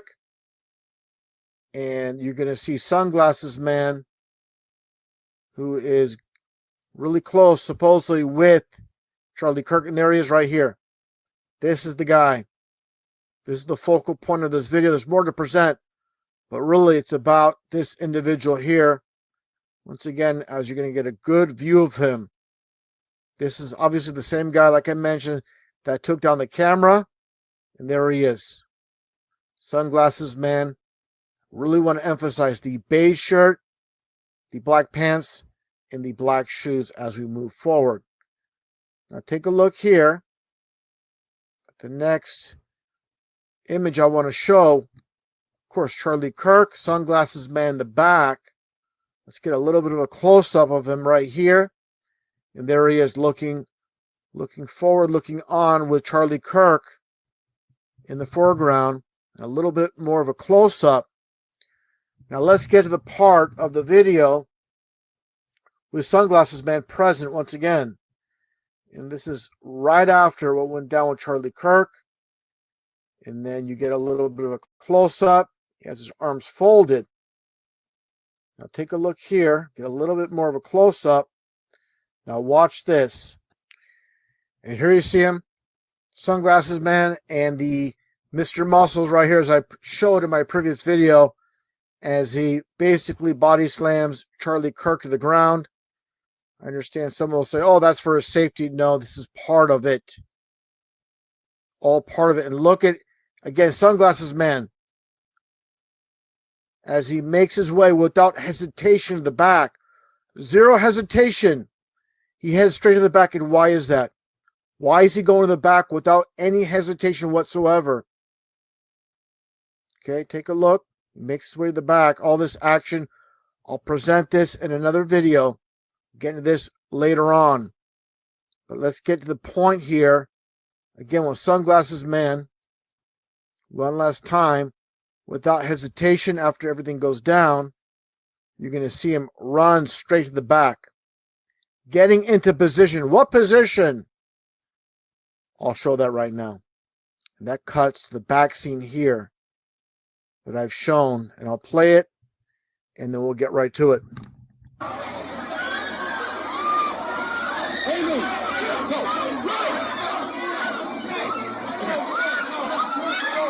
And that's right here. There's Sunglasses Man. Again, the beige shirt, the black pants, and the black shoes. Positioned to film all this was taking place in the back. Make no mistake about it. That's why he sprinted to go to the back to get all the footage from this perspective. Was no hesitation running back here. And you're going to see him leaning against the wall to record everything that's taking place in the back area. There he is, leaning against the wall there. And this is 100% him. And he knew what he needed to do right after what supposedly went down with Charlie Kirk. Get to the back. Get on top of this platformed rocky area to cover all the footage. Make no mistake about it. That's number 47 woman right here. You're going to get another vantage point, and there he is. Again, I have to emphasize, without a shot of a doubt, that is him. A little bit of a close-up we're going to get to. And just another shot of Sunglasses Man. A little bit of a closer look as he's standing. Looks like I said in my very first video on the topic with Charlie Kirk 2 weeks ago, I mentioned it appears he has one hand in his pocket while holding his phone, recording everything. Okay, let's take a little bit of a closer look here. Now he's like leaning against the wall like I mentioned earlier. And there you go, all the chaos. And go around one last time here, and there he is. Position right there. Again, now let's take a look here with another individual on the other side from Sunglasses Man filming it all as well. Again, the higher angle. And there he is. You can, as I zoom in into Charlie Kirk, there is Sunglasses Man right there. all in position. That's why he ran from the staging area in the front by the canopy to get in that exact position, of course. And there you go. And there is also Frank Turek, who I mentioned in my second video on the topic, how all these individuals are hauling away Charlie Kirk. And how did Frank Turek get here so quickly, the backstaging area with the SUV? Okay, I'm going to show that as well as we move forward. Now let's take a look at this angle with Frank Turek. There's more to mention with this scene here, but let's focus on Frank Turek first. After this all goes down, you'll understand how and why he was in the back area so quickly. Let's take a look here as everything goes down with Charlie Kirk right here. Let's take a look at what we see. Without hesitation, you're going to see Frank Turek take a look, then move towards the scene, then get right back up, and he starts running. And where's he running to? And that's obviously to the back staging area. That's how we got back there so quickly. And the rest of Charlie Kirk's people, his team, they're the ones that obviously, like I shown earlier in this scene, they move him into the vehicle, as you see here. And again, Frank Turek making his way around right here. Let's get a little bit of a better shot of that. Once again, as you see Charlie Kirk and his entourage, I'll call them, hauling him away. And Frank Turek's already there. Like I mentioned, that's because he made a dash to the back right away as the director.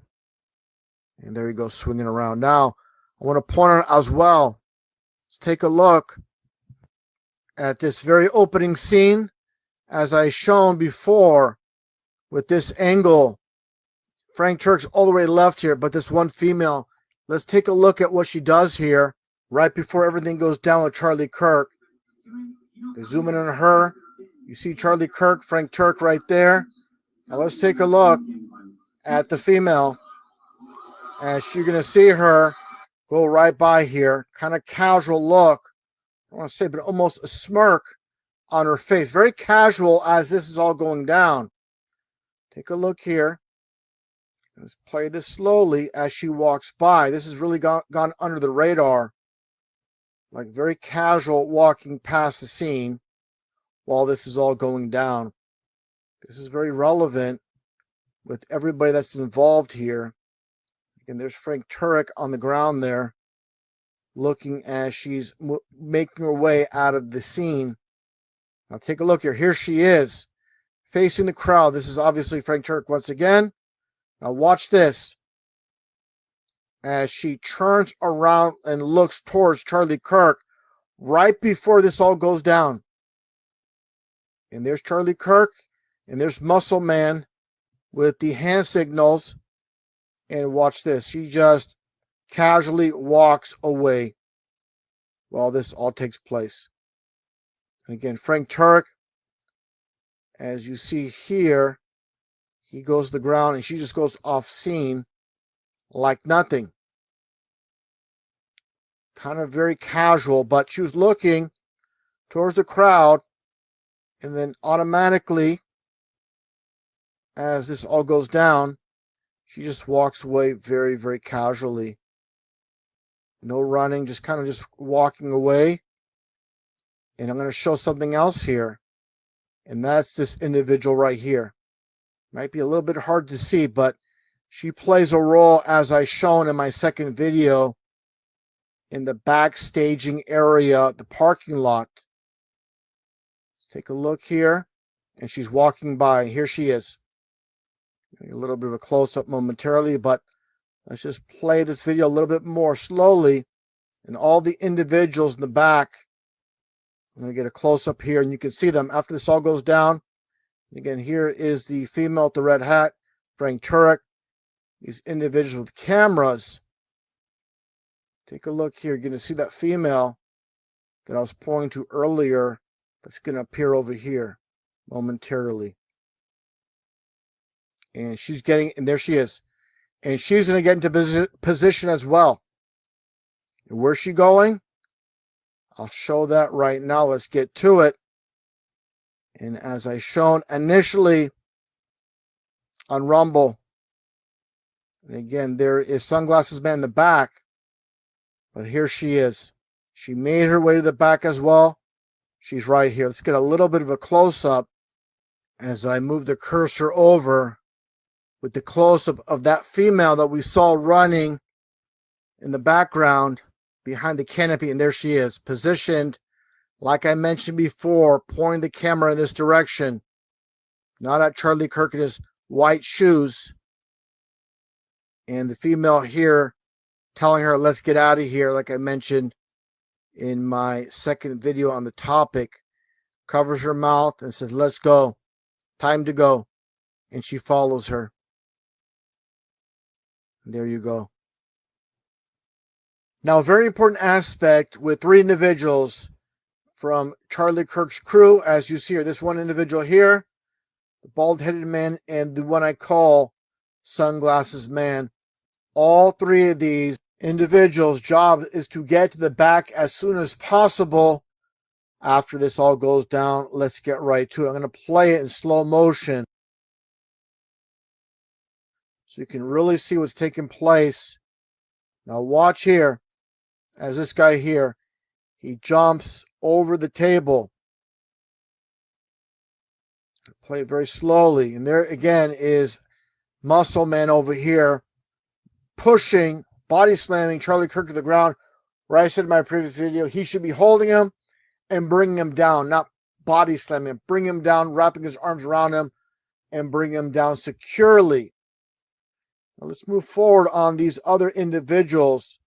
Again, very important to point out, as this guy here, watch as he again jumps the table, does not help out Charlie Kirk in any way.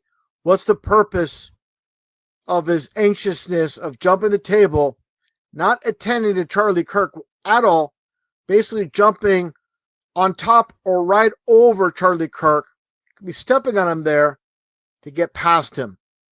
It wasn't about getting to Charlie Kirk in this situation. Let's move this forward here. And once again, a little bit of a close-up of the same. Charlie Kirk on the ground as he jumps over the table, makes his way down, and then basically stepping on where Charlie Kirk is positioned. And now watch what he does. Again, nothing to do with Charlie Kirk. He jumped over the table not to attend to Charlie Kirk. He just went in his back pocket for something, for some reason. Let me back that up. You're going to see that. First off, he reaches on the table here. He grabs something. And then you see him put something in his back pocket. Could be his front, back pocket, but definitely one of the pockets. He's putting something in there from the table. And then he moves over this position with this individual, which I'll show later on. We've seen him earlier, but nonetheless, these two are interacting, exchanging something in their hands. What is that? They're exchanging before they head to the back. There they go, spraying to the back area. Well, the man here, we've seen before, like I said, getting that little bit later. There we get, again, it's like table surfing. Right where Charlie Kirk is positioned, but does not help him. It's not there to help him. Again, something on the table there. And then watch as he puts something in his back pocket. Right there. With his hand there. And then this guy here, the bald-headed guy, he's on the ground here. And he's picking up something off the ground. Take a look. He picks it up and he runs off. And we're going to see exactly where momentarily. But again, these two, this guy, I'll just say it right now, he was behind the rail with the sunglasses. Now he made his way over here, jumping the rail with this guy with the plaid shirt as well. And they do some type of exchange here. I know it's rather hard to see, but they're exchanging something here. Again, you would think they would be tending to Charlie Kirk, but they're too busy messing around with what? Just guess what they are doing. So I'm going to move this up a little bit more. You're going to see an exchange here very slowly between the two. For the guy in the plaid shirt, they're both wearing plaid. There's a different color plaid. This one with a lighter color plaid goes to the back with the bald-headed man. Very relevant here. And this guy goes down. I'm sure everybody can recognize him now. He was the one by the rail. And it's this guy right here. We all seen him right before he jumps the guard rail. As the other guy with the lighter colored plaid shirt moves to the back. Here's another angle here of the bald-headed man as he turns around. And the first thing he does, he basically dives towards on the ground right here. You see him almost like a belly flop, but that's him. Go back here all the way. You can see him turn around. He goes around the canopy. Then he goes to the ground to pick something up off the ground. And there you see him right there. He's on the ground right there getting something. He stands up. He puts it in his pocket. Then he runs. He sprints to the back. I mean, these people are doing everything so calculated, without hesitation, without thought. And the direction they're heading is to the back. How coordinated everything is. Another angle, a little bit of a close-up of a bald-headed man as he goes to the ground and runs to the back. It's very important. Bald-headed man over here. The guy with the lighter color plaid shirt. He's right there as well. Now look at this. As I move the cursor over, they're heading to the back. And where are they headed to? Of course, the SUV. And as the driver, as in the shotgun position, no pun intended. And here's Charlie Kirk with his white shoes. Again, the female with the camera pointing this way. And the other one telling her, let's get out of here as well. They're a little bit of a close-up. How well coordinated they are. And again, as I shown earlier, with Charlie Kirk first appearing on the scene. And you see the SUV, the black SUV, in the back, pulling up, backing up in the back parking lot staging area. John chapter 9, verse 25. Whereas once I was blind, now I can see. Now I can see.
When I went to the Russell building 3 weeks ago, no, a couple months ago, actually, when I started this journey, I was standing in line to go in, and I took off my belt and I took my stuff and I put in a little bowl and I went through the security. And the guy standing behind me was a homeless gentleman, and he came behind me in the security. He went through too, and I had my Purple Heart lapel pin on. He was like, "Oh, you're a veteran," and I was like, "Yeah." And he was like, "Good on you, man. You know, I served, and I'm on some hard times now." And I was like, "Oh, are you here to talk to our leaders?"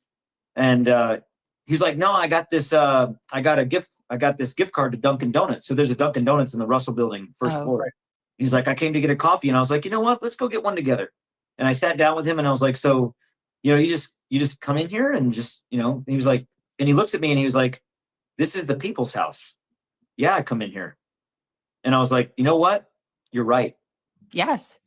It is the people's house. It's supposed to be. And that's, it needs to be reclaimed for the people. It does. And it doesn't have to be in some, January 6th way with the guy wearing, horns on his head like a weirdo. You can do it by simply walking through the front door and walking down the halls and knocking on doors. And there is not one staffer that I have met that when I open the door and I pop in that has said, "Oh, go away." Every one of them. "Oh, how may we help you?" "Well, okay. I would like to see Representative so-and-so. I would like to be Senator so-and-so." "Oh, well, they're in their office. Let me go ask them." Or, "They're not here right now. Would you like to take a note?" And every person that I've left a note with, I have gotten a response from. When they tell you that you don't have a voice and they tell you that you do not have agency in our government, they win. That's what they want you to think. Go to Congress. Go to the Capitol. When they hear enough people, they will get it. Right now, they hide behind AIPAC and they hide behind impunity because they think that no one's watching. Make them aware that people are watching, and you will see a change in behavior. I guarantee it. So I have to ask, have you gone to see my Congresswoman Debbie Wasserman Schultz, and how were you received there? I haven't yet, but she is on the list next week when I go with Doctors Against Genocide. I tag on with other groups as kind of like the 11 on the amplifier that only goes to 10. I bring it up to 11 when I go with Doctors Against Genocide or Taxpayers Against Genocide or other organizations. I kind of go in with them, and then because a lot of these organizations get kind of looked at by these by some of these politicians, as you were mentioning, the other people that on the Hill that think that they're so badass, and so they talk down to doctors and teachers and others, and then I come in and I'm like, "Hey, I'm a West Point graduate. I'm a Republican. I served for 25 years in this army, and I think you're wrong, and I think that you're weak, and you're supporting a genocide, and you're going to tell me I'm wrong? Okay, let's party. Pack a lunch. Let's go." Well, no, I think so. I agree. One thing that you can bring up with Wasserman Schultz is, I am sure you're familiar with the company Viasat. It's another global communications corporation. So she got in on the ground floor, apparently, of this corporation, which is now facilitating communication, I believe, in not just Israel, but a lot of places. And she has made a handsome profit of 345%. The only way you can do that is by being a criminal. There is no other way. And I would think that even if you can't get to her, it is imperative that everyone around her that is in her orbit, that works for her, everyone should know this. I don't know why we think it's acceptable. It is acceptable discourse amongst a lot of people. There was a person high up in the labor movement in South Florida that really wanted to help Jen when she ran for Congress. And she basically told him, "I'm going to blackmail you if you even think about getting." No, she blackmailed him and with information and said, "If you do this, then I'll release this." That's what she did. Yeah. So that's how they operate. That's the kind of looking at because in the halls of Congress, I have I'm at that age now where I have friends that I grew up with that are now serving in Congress. A few of my West Point classmates are congressmen. And, you know, you kind of look back and you ask yourself, where did they step over the line of wanting to do good and serve the people to becoming the opposite of that? Is it personal interest? Is it this need for power? Is it where they compromised somewhere and something they did or something they accepted or something that they said? And when you look back at that and you realize that in most cases, not all, I don't know whose skeletons are in what closet, but in most cases, it's money. Yes. It's this insatiable desire to be rich and to have status and Ted Cruz, Ted Cruz in that committee meeting walked in wearing a pinstriped suit, Armani, like a $3,000 suit. I'm like, really? Like, you look like the Monopoly man. You look like the Monopoly man that didn't go to jail, pass go, who sat in jail and just let himself fall apart. You look ridiculous. And it's about this perception of power or influence or respect, and they think that they have that, and they don't. No one respects Ted Cruz. No one respects Senator Risch. They're in positions of power because they have enough money from AIPAC to buy their position. These people that are in positions of politics, not all of them, but there are many that buy that position. They didn't earn it. Anthony, since you're here, we might as well ask you.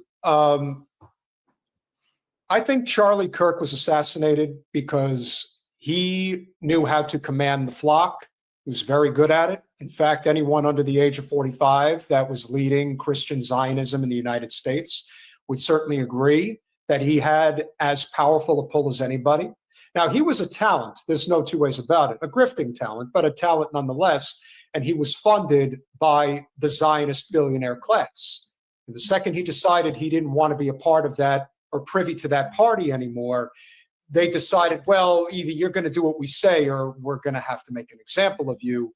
And so a public execution to me is not often just about getting rid of him, but also sending a signal out to anybody else who even thinks about getting out of line, considering the unholy alliance economically and politically that we have with this little state in the Middle East, that it was a warning shot in more ways than one. What do you think?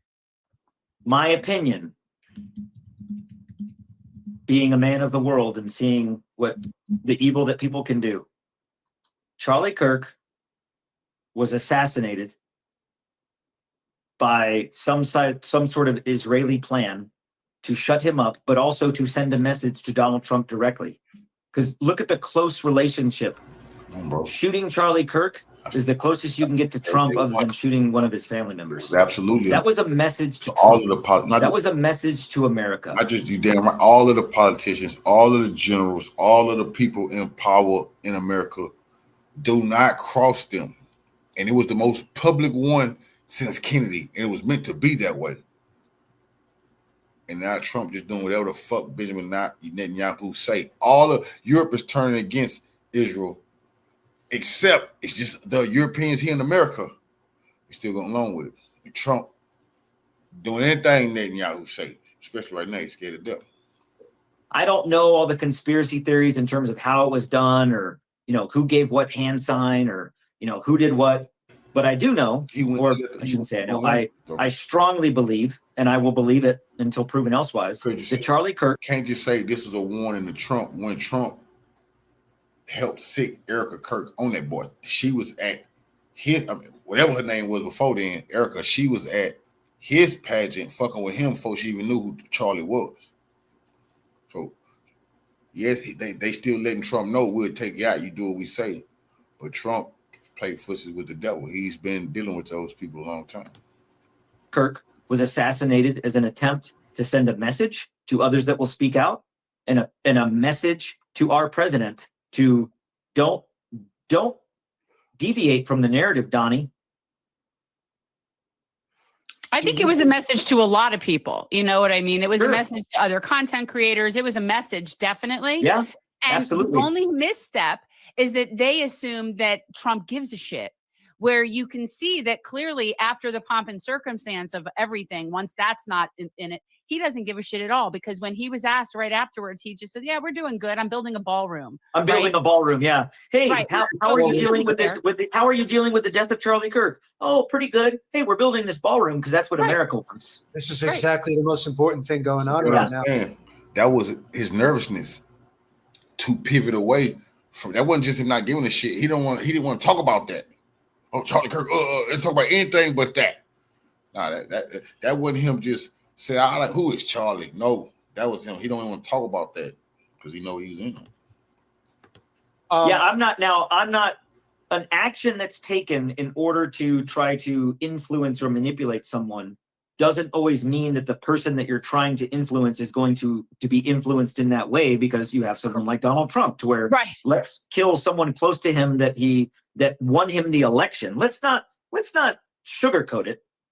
Charlie Kirk won Trump the election. That's a fact. He would not have won that election without that. Not true. Absolutely not true. Charlie Kirk won Donald Trump the election. That's rewriting fucking history.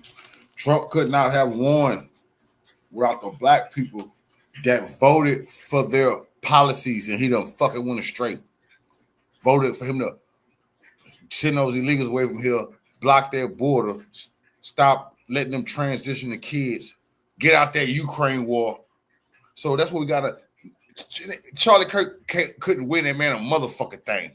All he did was keep some of the whites on his side. We've already been through this. So now I don't want them to get excited. But look, Charlie Kirk won Donald Trump. Oh, no, the fuck he did not. No, he did not. White supremacist. You can't win nobody's shit no more. It's up to us. That bastard just didn't go through with his policies. And that's why even like Marjorie Taylor Greene, a lot of people, they turn on him because he kissed an Israel ass, trying to go to war with Russia, want to attack Venezuela, and they upset because he done stabbed everybody in the back except Israel. He's only doing what Israel wants him to do. And once again, Charlie Kirk didn't win that man a goddamn thing. That mobile base. So regardless of where you fall in belief, politics, or what you agree or disagree, Charlie Kirk was a force. He was a talent. That is undeniable. And in that, he won Trump that election. No, he didn't. That message in assassinating him was a message directly to Trump and directly to other influence that dare speak out against the great Israel.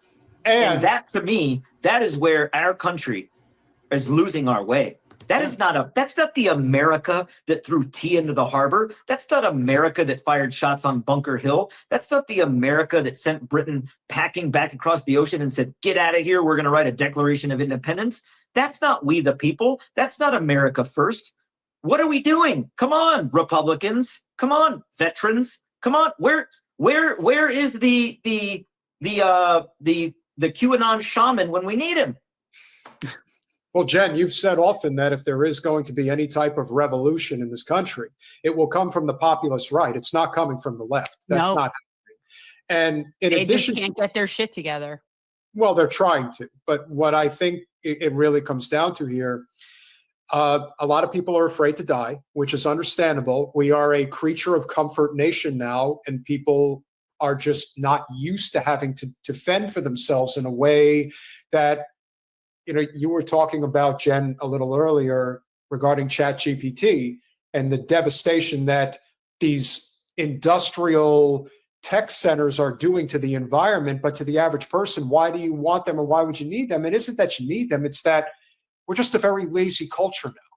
And trying to get people off their ass to actually fight is a very hard thing to conceive amongst the populace. But as the economy continues to get worse, you really have to wonder how much more they're going to put up with. Now, the one thing I will say about politics, in particular about the Democratic Party and what it has become today, the second that they sense that they can just welcome all the Zionists, Christian or Jewish, into their coalition because the populist right is pushing them away, the Democrats will welcome them with open arms. Kamala Harris will welcome them with open arms if they think it will help them win.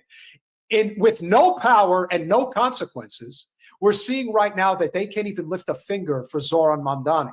It is painfully obvious that that party is going down in flames because they will not change. Bon voyage. Bon voyage. Don't let the door You hit know, you. I fear death, and coming from someone that has been close to it, I've been shot and wounded. In one combat engagement, I had an RPG that hit me, but the individual that fired it didn't take the pin out, so it didn't explode. I've often there have been times in my life where I have literally seen my life flash before my eyes, and I think to myself, "This is where it ends, Tony." And here I am. I'm afraid of death. I've got a bucket list of stuff that I want to do. Like I want to learn to make homemade ice cream, and I want to, go on long walks and walk the dog and write poetry to my wife. All kinds of stuff I want to do in life. But what I fear more than death is fear leaving my children a country that is Israel's bitch, or that pulls us into fighting wars where my children and my children's children will be fighting those wars because our leaders are weak. So I fear death, but I fear that more.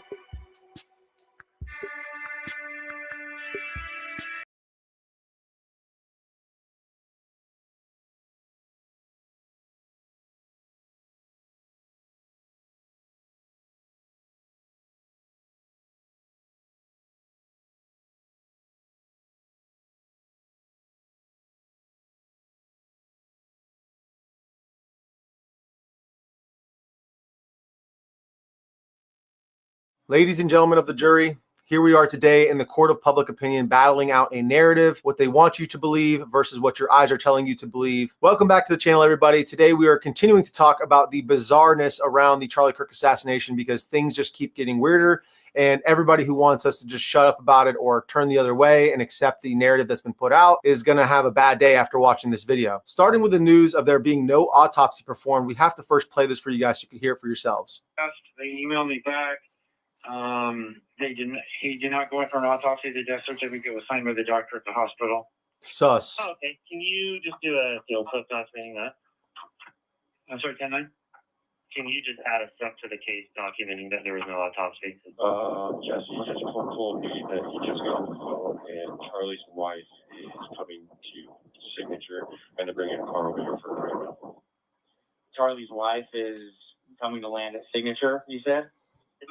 Sir, and Jesse's going to go to Duncan right now and pick up a car for her. So there you have it, everybody. They just admitted that Charlie Kirk never had an autopsy performed, which is actually required by law. So big shout out to Valhalla VFT. He did a video on this yesterday and he was talking about this. It's actually required by Utah law to perform an autopsy for any number of circumstances, of which Charlie qualified for 3. It is required by Utah law. It's against the law to not perform an autopsy. So will anybody be held accountable for this? I highly doubt that. But so you have the news of them not performing the autopsy, which was required by law. But now you have Candace Owens also coming out with new information stating that Tyler Robinson has never even visited the UVU campus, and she is teasing that and saying she will release more information on Monday. So we can't verify that, but I think that's very peculiar. She's been on a warpath to absolutely find out what's happened to Charlie Kirk. So whether you believe her or not, I do believe her passion and her intentions are in the right place. But all of the other things aside, let's go back to the actual ballistic analysis of the way that Charlie Kirk was taken out. But we're going to talk about some other theories. One of the biggest and most popular ones that's exploded recently is that the microphone was ambushed and was actually an explosive device. So here I have the DJI Go Mic 2, I believe it is. These are probably very similar to the one that Charlie Kirk was wearing. I believe he might have been wearing the Rode microphone. So they're approximately the same in size and weight. So this microphone simply uses this magnet over here to attach to the back side of it so you can keep it out of sight. And as you can see, this one is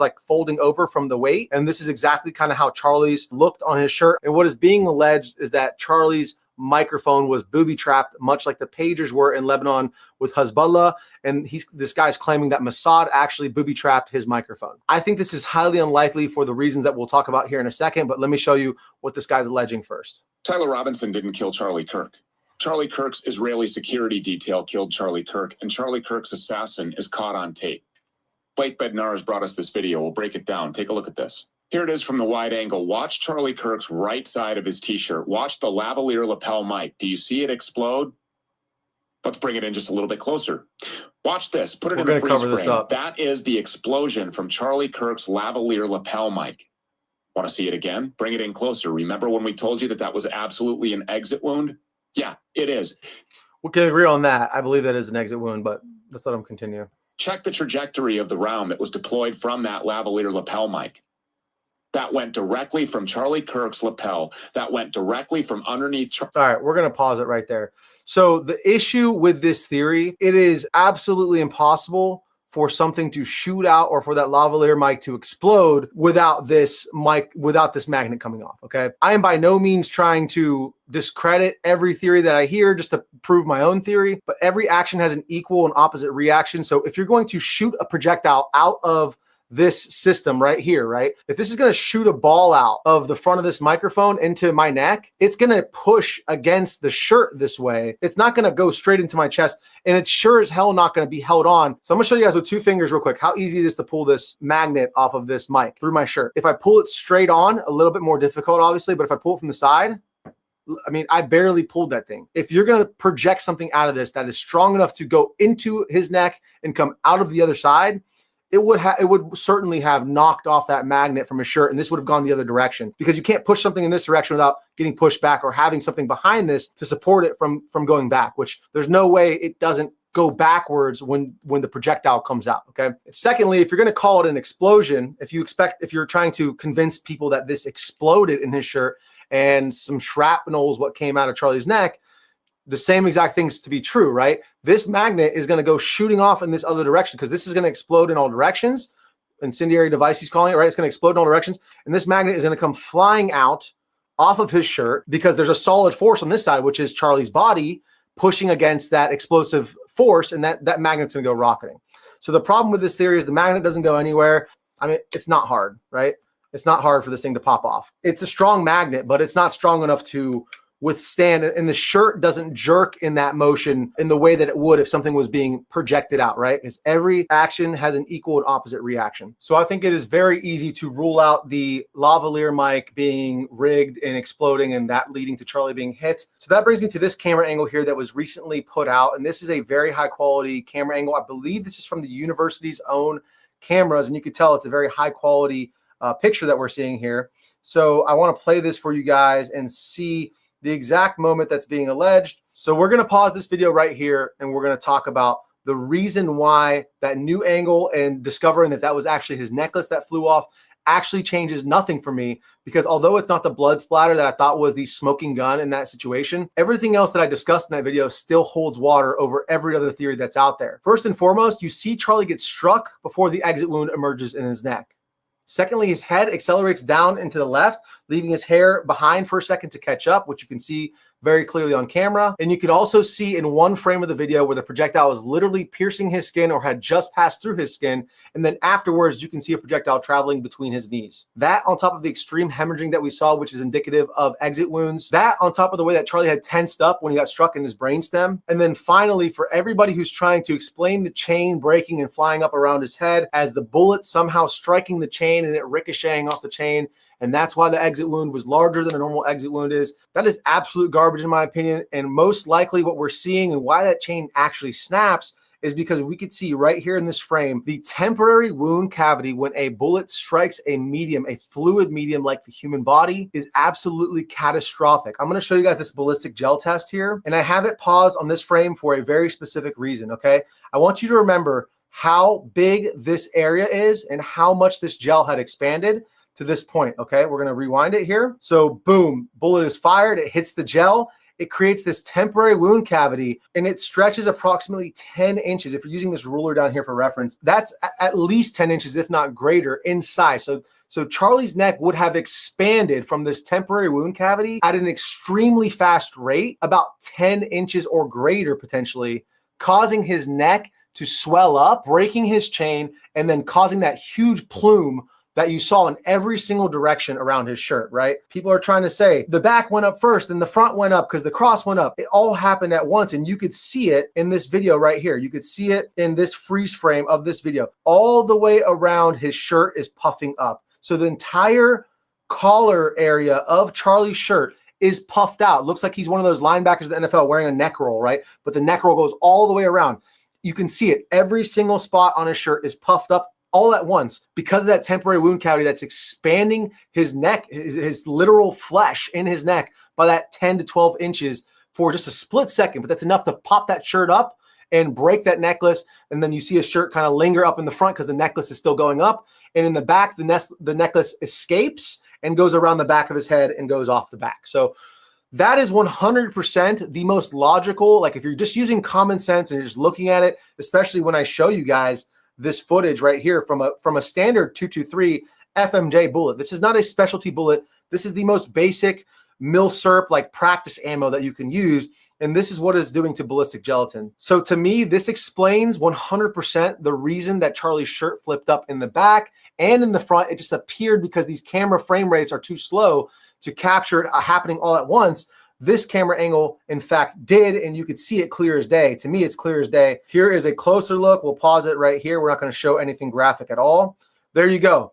You see it puffed up all the way around his collar. Every single location of his shirt is puffed up because if a bullet enters back here near the bottom of his hairline is where's my guess, hitting his brainstem and then coming out the front of his neck, that neck expands. You can see it. He looks like he's freaking like he's got a tree trunk for a neck right there, because that's what's happening to his flesh is expanding from that wound cavity. You can see all the way around. Every bit of his shirt has expanded. At this point, his chain probably snaps. And what you see in the front, again, it's lingering because the chain has more mass than his body's already retracted. So what happens is that temporary wound cavity is just that. It's temporary. So if I play this full speed, you can see, watch right here. Watch this gel. That temporary wound cavity happens so fast, you barely see it at all. And that's why it's been so hard for people to figure out what's causing his shirt to flip up.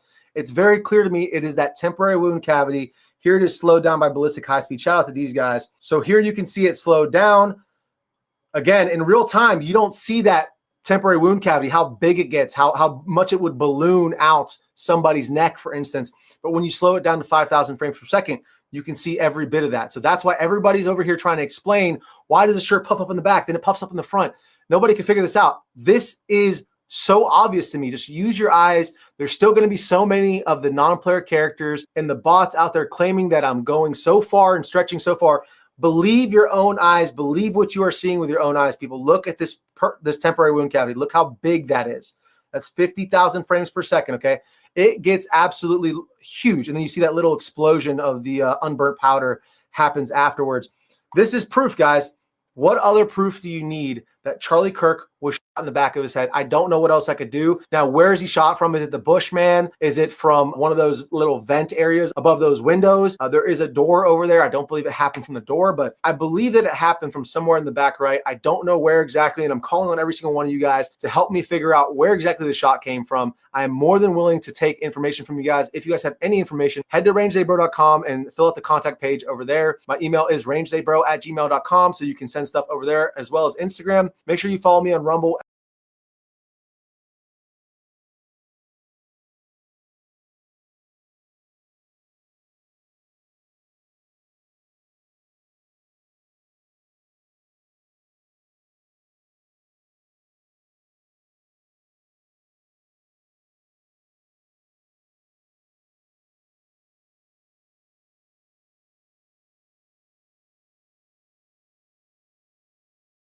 I've said this publicly, I'll say it again. We need Republican AGs indicting every major Democrat across the board. One of Charlie Kirk's main missions in life was to get J.D. Vance to become the president of the United States in 2028.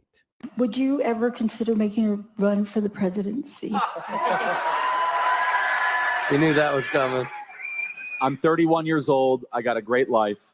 And my mission right now is defend the Trump administration on the great stuff they're doing, get J.D. Vance elected as the next president of the United States in 2028. J.D. Vance is bankrolled by and has his current position because of Mr. Anti-Humanity, Peter Thiel from the PayPal Mafia, who's also the promoter of the Palantir Predictive Policing AI Surveillance and Control Grid. You would prefer the human race to endure, right? You're hesitating. Yeah, well, yes? I don't know. I would.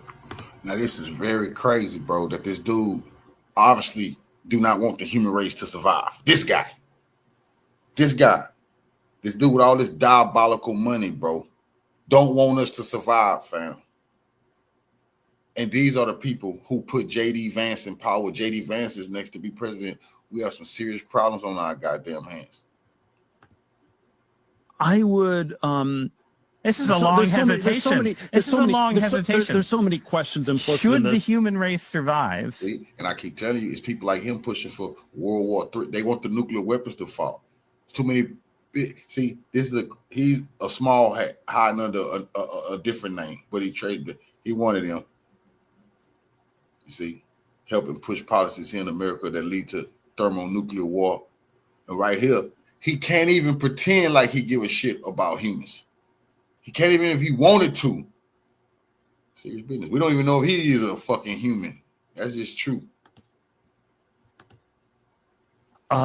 Yes. Okay. So this fits with Charlie Kirk's frequent claim that he has no hope in humanity to have a Palantir-funded J.D. Vance at the helm of the U.S. government, maybe to make sure that humanity doesn't endure. Said, I still believe in God. I've lost all faith in humans. I have zero faith in humanity. I don't do hopium. You would prefer the human race to endure, right? I have zero faith in humanity. You're hesitating. Yeah, well, yes. I don't know. I would. I've lost all faith in humans. I would. This is a long hesitation. This is a long hesitation. There's so many questions implicit Should in this. the human race survive? I've lost all faith in humans. I have zero faith in humanity. Hey, this is Brian. Welcome back to the channel. It's always going to be easier to deceive the masses than it is to convince them that they've been deceived. And what is the best way to deceive them? Through the vehicle known as politics. Keep the slaves on the plantation happy. Keep them going to the voting box, the polling place, the slave suggestion box every 4 years. And you can keep those slaves happy because they think that they have something to do with the trajectory of their own future and the future of their children. They actually think that when they cast that ballot, the people who they're voting for actually care about them when they don't, that they're actually working for them when they're not. The people that you are voting for are working for the people who control them and control you. If they control the issuance and value of your dollar, they also control the issuance and value of the puppet politicians who you claim are your representatives when they don't even represent you at all. They represent the banking and the corporate elitists who are acquiring wealth, amassing lands, and filling up their agenda to create more data processing centers, AI data processing centers, so that they can create a surveillance and control grid that is utterly complete while you vote for the chains of your own oppression.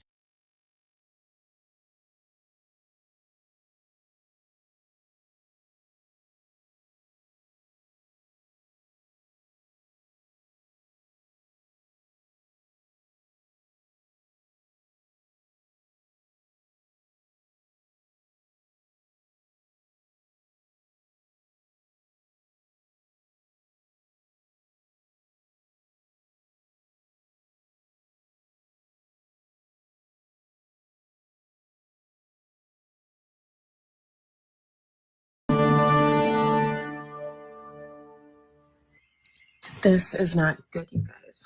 I am throwing my funeral director flag after police dispatch audio came out and said there was no autopsy performed and that the doctor at the hospital signed the death certificate.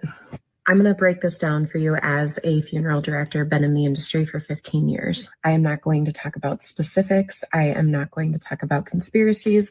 I'm just going to give you the facts and then you can come to your own conclusion after that. All over the internet for 2 weeks now, I've been seeing people say, well, an autopsy was not needed because we saw what happened. That is totally contradictory to the law. Autopsies are required always in the case of homicide, suicide, car accidents, any unexpected, unattended deaths, any deaths of violence. They need this not just to pinpoint the cause of death, but also for legal proceedings. You would still need those facts from the medical examiner in the court of law. Every area is different, but it is pretty consistent across the board that these types of deaths 100% of the time get an autopsy. I have never, ever seen a case like this not receive an autopsy. If you are wondering about the portion where they say the doctor at the hospital provided the cause of death on the death certificate. Again, that would not be the case in a situation like this. It would have been the medical examiner after the autopsy was completed. Let's add to that there are contradictory statements now. Some saying there was, some saying there wasn't. It's not for me to decide what's truthful. It's for you to get the facts. And I'm letting you know from a professional that no autopsy is completely abnormal, not done, unacceptable. And meanwhile, at Charlie Kirk's studio, his wife, grieving widow, is giggling and ecstatically happy. This is the strangest stuff I've ever seen. Y'all check this out and try to explain it to me. Are they going to put this together with AI? Look how happy and giddy she is to do this podcast. We have unused material from speeches that he's had that no one has heard yet. We have Sunday specials lined up to the brim because my husband was so intentional about making sure that there was enough content. Always. He made sure we recorded everything. Everything. He would not do a speech unless we could get the video and the 100%. So we have speeches that no one's heard of. We have interviews that no one's heard of. We have stuff from Korea and Japan that no one's heard of. Podcasts. So, I mean, in the words of my husband, buckle up, because there is a lot of content to be had. And we have so many amazing things down the pipeline that we are working on currently that will unveil in due time. I am so excited. Yeah. And so, and by the way, those are things Charlie himself that he wanted. We were working on some big things, right. It sounds like they're going to put together all this crap with AI and 11 labs to me. Look how giddy she is during her first podcast. Less than 2 weeks later, I don't think I would even be able to breathe still. Buckle up. How many people have said that? Including Q, including the El Salvadoran president. Something really, really strange is going on here. Right up until the end, and we've talked about that a lot. Like a lot of the guiding vision that we're using right now to kind of steady the ship and figure out where we're going is the things Charlie himself 100%. Told us where we were going. They're gonna edit a lot of that shit, because if they play some of this shit they got for that's why they having if they got all kind of new material, why the fuck Tucker Carlson and HUD and everybody else got to go host over there, because they don't got shit. They're trying to cook it up and edit stuff. Go ahead, play all of the black on black crime they got to worry about. Charlie saying that. Please let me hear Charlie talk about gang violence. Anytime we hear Charlie say gang violence, we're going to bust out laughing. Everybody is, all of us. Please, I hope I can see some of this new material of Charlie lying to them about who America needs to worry about. And we see it's all these terroristic white male killers shooting up everything in sight. So I pray that they tell the truth. And we got a bunch of Charlie to hear from, because it's going to show you the biggest hypocrite ever lying to white America. But we're not going to see any of that. His new material, probably not going to talk about gun violence. Imagine that. That's how you're going to know it's AI and it's fake. If we don't hear Charlie blame all the gun violence on gangs. If he's not blaming on gangs anymore, that's not true. That's not the real Charlie. Let us hear Charlie. 100%. And similar with Turning Point USA, Charlie had a plan moving past 2030 that he's shared with. No, he didn't. No, he didn't. Charlie lived for the day. Charlie had a plan. Charlie had a dream. Hey, Dr. King, these people are sick. Charlie was a scammer, a finesser. That's it. And she is an Israeli honeypot. She don't give a shit about that man. Or his vision, or they wouldn't have whacked him. With the team and has implemented. So we're not going anywhere. We have the blueprints. We have the blueprints. We have our marching orders, and we are just remaining humble and grateful to God, and we're remaining just grateful to God, stewards to what God has blessed us with. And I know Charlie is going to continue to guide us, and the Lord will continue to guide us. And I just wanted to let everyone know that this is far beyond any of us. sitting in these chairs. This has nothing to do with us. It never will. The glory all to God on that front. And I just am excited. It's weird to say excited, but it's weird to hear also you say glory to God. That's what I'm please, ma'am. It's weird to hear you talking about glory be to God. We know that's fake. The glory, hallelujah. Hallelujah, Lord. Ma'am, that's disgusting. You ain't no damn evangelist, but that's what she finna finesse the people with. They probably gonna tell her, put the boobs up. They already told her, don't go out there with all that makeup on. You looking like a bimbo. Just go out there with, just tone it down some. Look plain Jane when we finessing.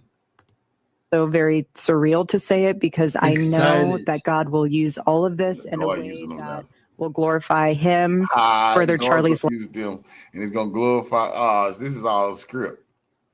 See, they finna pass. And like Nick Fuentes, the Italian, their culture is so pervertish and mafioso. But anyway, Nick Fuentes just went in on her. This is disgusting what she doing. That's Nick was telling the truth. Nobody asked you to sit here, man. Why you not with those kids?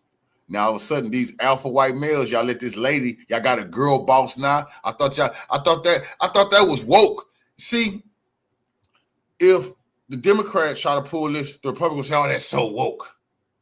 That's just the truth. If a white Democrat get whacked, and if Jink over there at TYT get whacked, and then Anna take over TYT, and she the leader now, boy, MAGA gonna say, "Oh, that's so woke. That's so woke of them to let the woman run the thing now." Well, what about Charlie over here? What about this here? Ain't this supposed to be Turning Point? Supposed to be the biggest conservative organization in the history of organizations? Now it's this woman that go against everything they've been beating their chest and talking about. Correct? Correct. His legacy, and Charlie's up in heaven just having. He's rooting us on. I know that. He's so rooting us on. What if somehow I totally doubt that? Y'all motherfuckers better. You better be. Look at that grin. Yeah, For first podcast. And they just looking at Charlie. They know that's a lie. I'm serious business. They can't pass no Logitech to say that. I bet you they wouldn't. I bet you they'll go off if they put on Logitech machine and say, "Do you believe Charlie heaven?" Yeah, beep, beep, beep, beep, beep. Hold on. I was just nervous. Nah, you ain't nervous. I know they know damn well Charlie ain't in no heaven, bro. All that evil. He died disrespecting blacks and blaming gang violence. That is a smear toward blacks for the crimes going on in America. And ever since Charlie said that, I know the Blackface Ku Klux Klan been killing, but it ain't been no gang violence that's been all over the news. Ever since Charlie mumbled them words and then was whacked, it's been one mass shooting by white killers after another all throughout America. That's not no joke. 2, 3 a day. And the two that happened one last night, and the one that happened one last night, the boat killer killed all them people on the water. He was from Iraq. He was an Iraq veteran. This is some MK Ultra shit. I think the Jews in the small hat, excuse me, on that. And then today, the Mormon killer went there whacking all the Mormons, burnt down the church. He's an Iraqi war veteran too. The news media gonna take about 5 days to let y'all know those two things. But this Court Figure TV, we getting right to the bottom of it. Both of those damn terrorists was Iraqi war veterans, and they was white. So ever since Charlie tried to smear us, it's been plagues of violence by white terrorists targeting them, bro. That's devastating. Didn't only take over his Turning Point USA, also took over his podcast show. Wow, folks. Talk about nerve. She's got it. Erika Kirk, nothing but a POS. Share and subscribe, folks. Always remember, anything's possible. See, she ain't finna get away with Bizarro world.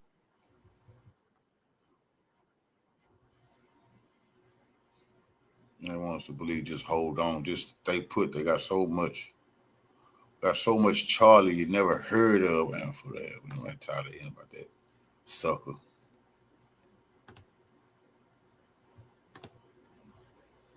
They done gave Nick Fuentes the support.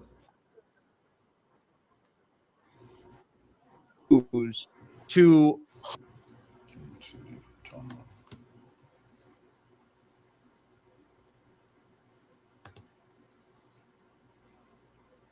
Jackson Hinkle joins me as my first guest this evening. He's the smartest 23-year-old I have ever met, and I include myself at the age of 23, and I was pretty smart. Jackson Hinkle, US-based political analyst, host of the unmissable Legitimate Targets. Before I hear from you, Jackson, amongst the many whimsies which constituted 4 hours of interrogation for me, in which not a single substantive question was asked, not a question about anything I had done, said, written, read, or any person I'd been in the proximity of, not one. But there was a question about Jackson Hinkle. They're mighty interested, and so they should be. The whole world should be interested in Jackson Hinkle's views. Jackson, I don't know where to start touring the horizon. Let's start with Netanyahu's disastrous trip to the rostrum in the UN General Assembly in New York. It bombed, if you'll forgive the pun. It definitely did. I first want to say thank you so much for having me on your show again. And I am very happy to have you doing this show tonight as a free man. You and Gayatri being so criminally treated by this government that will gladly welcome the former AQ leader. I'm not going to say the exact word because I don't want to get banned on YouTube for you, but you all know what Mr. Jolani was doing in Syria and Iraq before he was the president of Syria. So you have the defense minister of the UK who's welcoming this terrorist into your country and giving him the royal treatment. You've got meetings with the Israeli genocidal president at 10 Downing Street. But if you stand up for Palestine, if you stand against the lies that are being pushed about Russia, if you stand for truth in the development of China, then I guess you will be detained in the UK. You'll be charged. You'll be detained under a terrorism act. This is the most ludicrous thing I've ever heard of. So I'm very happy to have you free and Gayatri free. And as for the events at the United Nations, I mean, I can't say that I'm surprised because this is exactly how the world should be reacting when a genocide is taking place. You know, a lot of people seem shocked by this in the mainstream media, but I think average people like you and me, we look at this and we say, well, what other response would there be? Why would you entertain this genocidal lunatic as he continues his rampage at the United Nations? He walks out there with this big this big lapel pin thing he had on, a giant QR code. He looked ridiculous. His speech was even more ridiculous. You said he had a Keir Starmer moment. I say he has a Jeb Bush moment, telling the crowd, his own paid actors in the crowd, in the audience, to laugh and clap for him. But it really shows the state of affairs right now. The world doesn't stand with Israel. The United States Congress does, and they'll give them a standing ovation every 50 seconds. But the world does not stand and will not entertain this madness any longer. The flotilla of gallant siege breakers from many countries and dozens of ships, maybe scores of ships by now, throughout a media blackout, are steadily making their way to Gaza. And they have now been joined by an Italian warship and a Spanish warship, because both of these countries have a substantial number of nationals on board whose lives are at risk from the already begun constant drone attacks on the flotilla of peaceful people bringing aid to a starving and destitute people. The Italian government had to be forced to do this by widespread labor unrest in the docks, by mass civil actions and protests on the streets of Italy. The Spanish government, well in advance of the Italian, has also decided to send a warship. This means, Jackson, if Israel attacks the flotilla, these warships will become engaged. And if they do, if Israel fires on NATO warships, from Italy and Spain, an Article 5 moment will have arisen, and NATO will be honor-bound, if not treaty-bound, to come to the rescue of the Italian and Spanish naval forces. This story is sailing towards a very, very big conclusion, don't you think? I do, and I wonder how far those naval vessels are actually going to join along with the Global Summit flotilla, whether they're going to try and actually get that flotilla all the way to Gaza and get the aid into Gaza for the first time. This would be the success of an operation of this kind. So we'll see how far they go. Greece, their Navy, has also notably said that they will ensure the safe passage of the flotilla onward to Gaza. So that's a third country that's come out. But I think the important point here is just how serious countries are taking the aggression from Israel against these peace activists who are not armed. They're on like sailboats. They have aid. I guess that's a weapon against Israel. Aid is a weapon. And Italy won't even recognize a Palestinian state. Italy is still supplying, defensive weapons, as they call them, to the Zionist entity to carry out this genocide. But Italy understands that Israel is so deranged that they actually might, in fact, try to sink these ships or take out the people on the ships. And this is something Israel has denied doing. They said, we didn't launch any drones. We didn't do any chemical attacks on the people on these boats. But they were actually debunked by the U.S. Special Envoy, Tom Barrack, who came out and said that Israel has committed attacks in Tunisian waters over the past few weeks. So Israel is doing this. Everyone is very concerned. I'll say, nod of the head to Italy, but a bigger salute to Spain, because Spain is really sticking their necks out. The Prime Minister, Pedro Sanchez, he's not perfect. He's not good on Russia, as I understand. But when it comes to this issue where we have so few voices in the West who are actually doing anything, he is really sticking his neck out to try and show the world that there's some dignity left in Western countries. I'm into that. Now, not unadjacent to this discussion so far is the ongoing crisis around the murder in plain sight, in broad daylight, of the Turning Point USA founder and star, Charlie Kirk.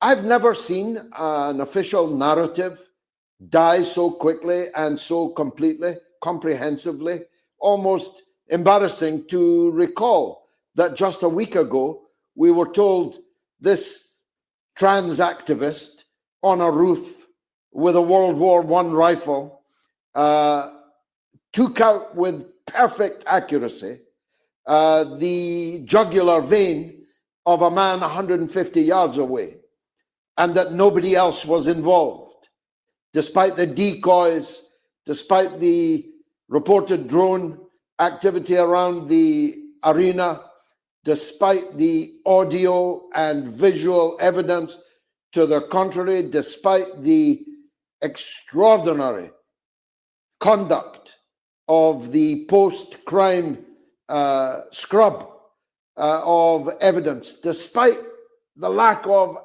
an inquest, the lack of any involvement of the coroner, that we were asked to believe that story. But nobody in America now believes it, do they?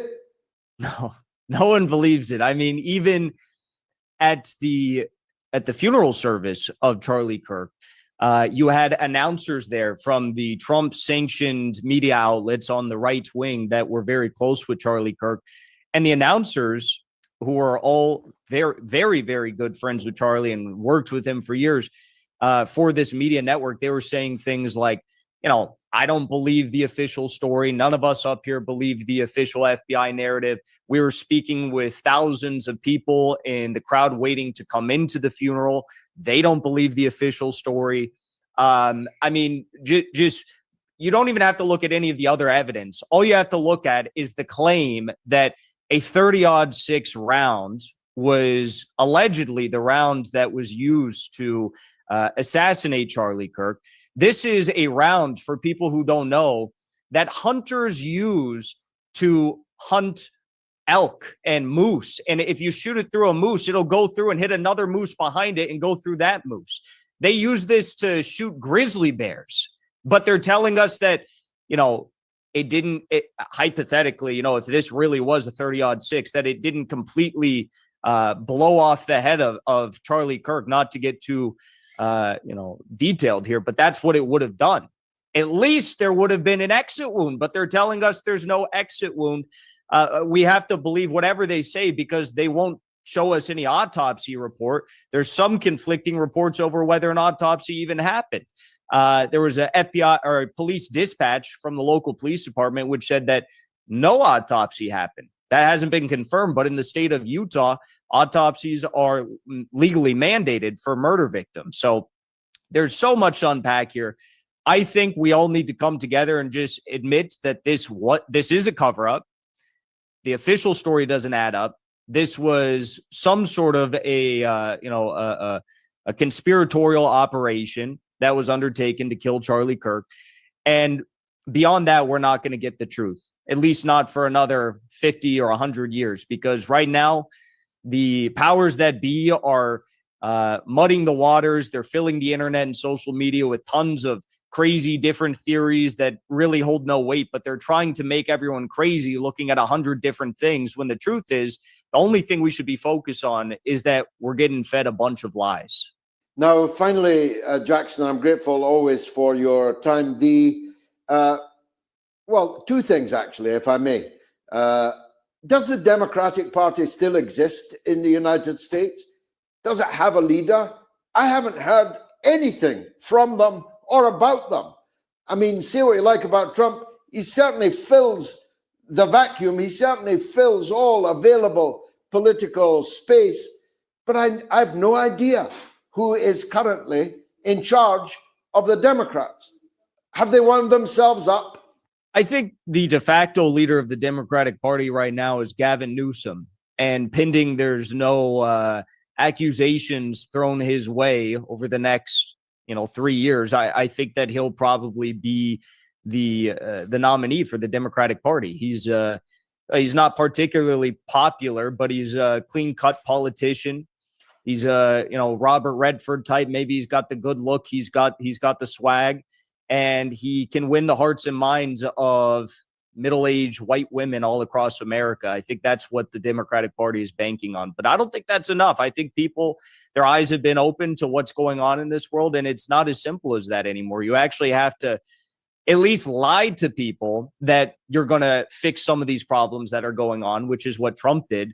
But we all see how far that got us with Donald Trump in the White House. So finally, the last thing. I quoting or misquoting or paraphrasing Oscar Wilde, Trump definitely bears the impression of the last person to sit upon him, like the proverbial sofa. And it was bad luck in a way that for those of us who want to see an end to the NATO-Russia war, it was bad luck that Zelensky caught him on a day when he could well and truly impress him. And suddenly, the little dictator who had no cards, who was risking World War III, and who may very well be a thief, has become a heroic figure who can have all the weapons that NATO is prepared to pay for. Is that what happened? Yes. I mean, before Trump was even elected, I think a lot of us predicted that he would give some half-measure peace deal to the Russians. Russians wouldn't accept that. He'd get very upset, and Western escalation would materialize under the Trump administration if he was elected. And that's kind of what we're seeing now. But I think the more important aspect here is that this is all about making sure that Europe is as dependent as possible on U.S. Oil and gas, as well as U.S. controlled supply chains all across the world. If you look at what Trump's saying when he spoke to the coalition of the willing, as they called themselves, he said, I think you should really back off the purchases of Russian oil, the refined petroleum that comes through India. You should back off that, and the gas that Hungary and Slovakia are still taking. Well, why is he saying that? Because he wants Europe to buy American goods. In the same week, we saw that Brussels told Poland to cut off the border with Belarus. That is the main trade artery for Chinese goods into the European Union. Now, as I understand, that might be up in the air right now as to whether or not that border is still closed. But you can see what's happening here. Trump is trying to pressure Europe into a position where they will be weak, bogged down, fighting Russia. The U.S. doesn't have to get directly involved, and Europe will become another weak proxy that the U.S. will inevitably make a lot of money off of.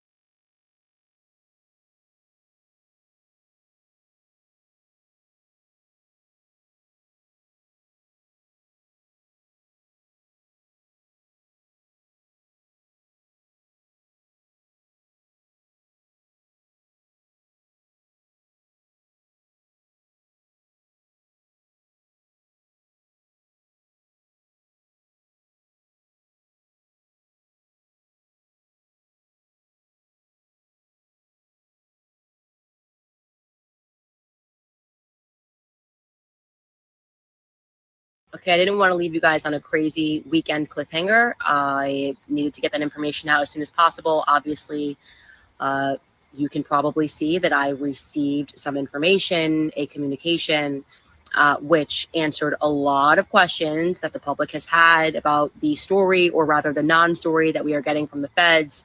The push that Tyler Robinson is this lone shooter, which they're trying to establish as a fact. Some of the burning questions that we had, okay, well, if he turned himself in, how did he also not confess? I now have the answers to that. The main point, the reason why this information came to me, is because there's a narrative being spun right now by the media that Tyler Robinson is or was suicidal. That is not true. And that's a very scary thing when suddenly they're saying he's suicidal and, he's in solitary. And he's not suicidal. So that was the reason why this information urgently came to me. Obviously, I know a lot more, and I'm going to share it with you guys on Monday. I just wanted to vet some of the things that I heard, ask some more questions from people that would know, and just to make sure everything I say is above board. But she not digging up nothing about Erika. We were talking about Erika Kirk, Candace. We do talk about Tyler Robinson. Let's talk about Erika Kirk. And obviously this lead led to more leads, and I want to give people a chance to respond. This is crazy. Nothing more that I can say. This is very serious. I don't know what's going on, but I do know that what we are being told has gone on is just not so. And this is really kind of going to begin, I think, to answer a lot of questions and many more questions that need to be asked. So I just wanted to let you know that what they're telling us about him being suicidal is not true.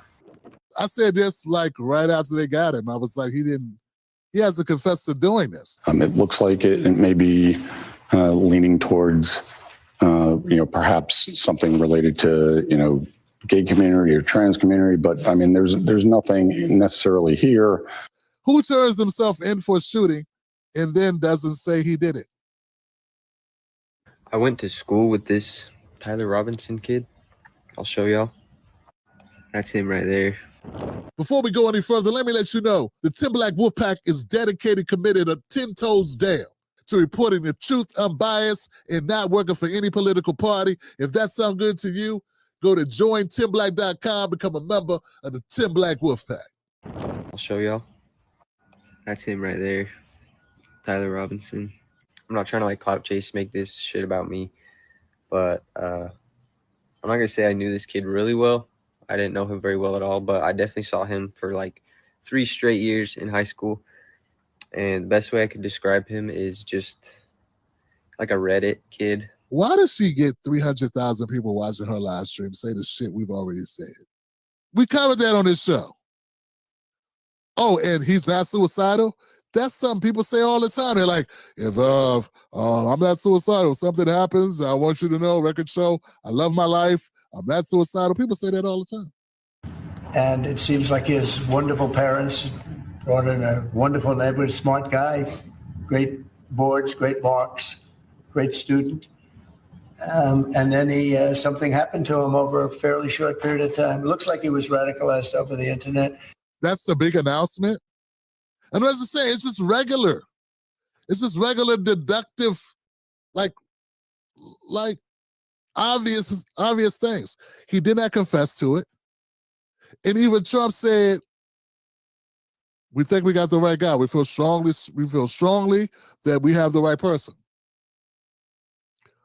So there's always been that. You know what I'm saying? There's always been that little bit of room there, because not even Trump said that was the guy. He said, we have strong feelings that this is the right guy. It was the Utah governor that says, we got him. When we got him. And I was always like, typically people say they got him when they have like evidence. You didn't find him with the gun.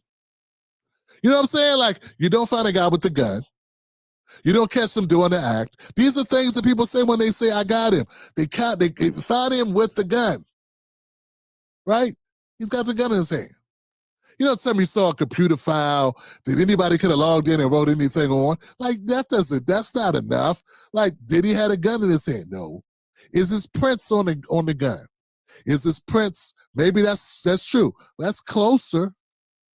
That's closer. Still doesn't mean he did it. Does he have powder residue? Does he have, like, you know what I'm saying? Like, what's the evidence that this is the guy? Not about him no more. It's about the Israeli security team that Charlie Kirk had. We already know that was Israeli. That boy hired Israelis as his security. He was a fucking hostage. That ain't his security. He was a hostage.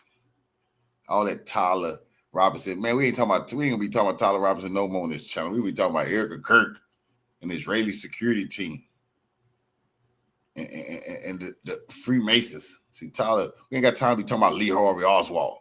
We don't have to talk about Lee Harvey Oswald. That's who Tyler Robinson is. We don't have time for that in 2025. I'm not trying to knock that there are people with theories out there. What I'm saying is, if you really look at it, like, most people just went, glad they got him, you know? But for other people, like myself, who do this for a living, it's like, well, where are the usual things that I'm used to seeing in any other case that I've covered? You know, like Rodney Hinton. He hit a cop with the car. We know because witnesses saw him do it. There is footage of him hitting someone. He got the bumps and the bruises. They put him out the car. You know what I'm saying? There's evidence of him doing it, of him at the scene, at the time, not later. And we got to be sure that was him that was in the car. You know what I'm saying? It just gets, it's not as straight, and it's not as seamless. It's not as cut and dry as some other things have been. So I'm always questioning. I'm always looking at it like, we don't know. But I don't want to be a person playing like the conspiracy thing to make money. Maybe that's why I don't have a lot of it. Because I don't bullshit and play this game like I know something I don't, and just saying the same old stuff that everyone else says. Dog, this is not an original thought to say, hey, the guy didn't confess.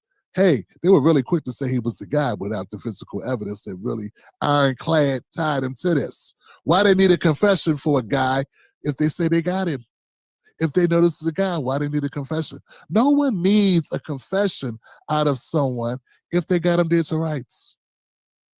We don't need a paternity test from the mom as long as she was the one that went to the hospital that had the baby. You know what I'm saying? Okay. The guy, we had no proof that was him. So we might need a DNA test. And even if they have the same hairstyle, you know, having a dimple in your cheek, it's not this enough. Okay, so right now we got a guy with a dimple in the cheek and a baby has a dimple in the cheek, but other people have dimples. So we need a little bit more evidence than that in order to draw a definitive conclusion. Let's hope he doesn't get Epsteined before we're able to find out a little bit more.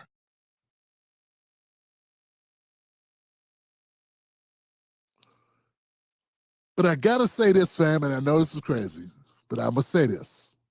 At the risk of sounding like Candace Owens, you always gotta wonder who stands to gain the most out of it.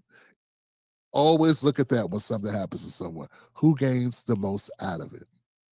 But when it comes to Kirk, you gotta say who stands to gain from this and start from there. Who gains from no more Kirk? And then we're making sense. Random guy on the internet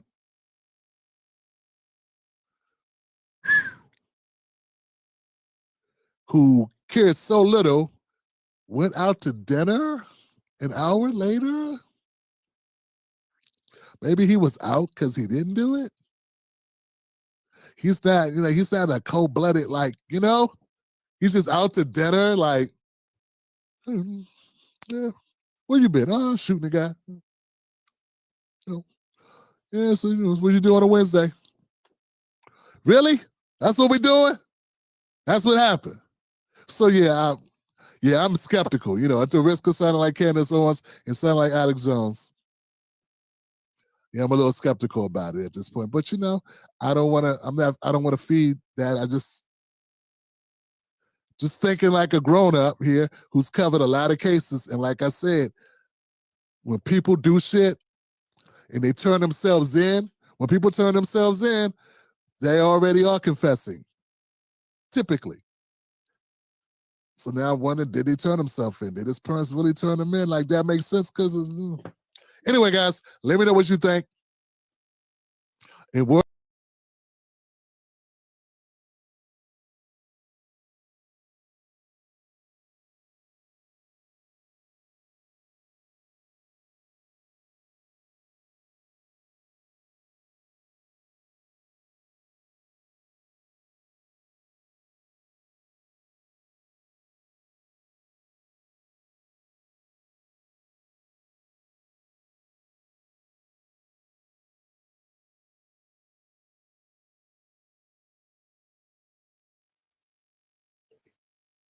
Hello everyone, welcome back to my channel. Happy Sunday to all of you.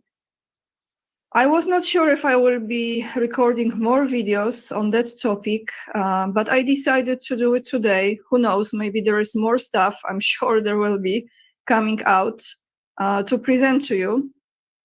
That actually I can guarantee. But why I am still talking about Charlie Kirk and his very, very strange wife? The reason for it is because I want to present to you a clear picture of how we have been lied to, manipulated. They take people as, they think people are stupid. They think people are not having their own brain, intuition, and maybe that they have the third eye open, which means their pineal gland is not fully stuffed up and covered up with all those toxins coming from everywhere, water, cosmetics, the air, etc. We can still see through this BS. This is the reason why I am recording this video today, because if you see it, you cannot unsee it. And if you see it, it means that you are not going to be manipulated.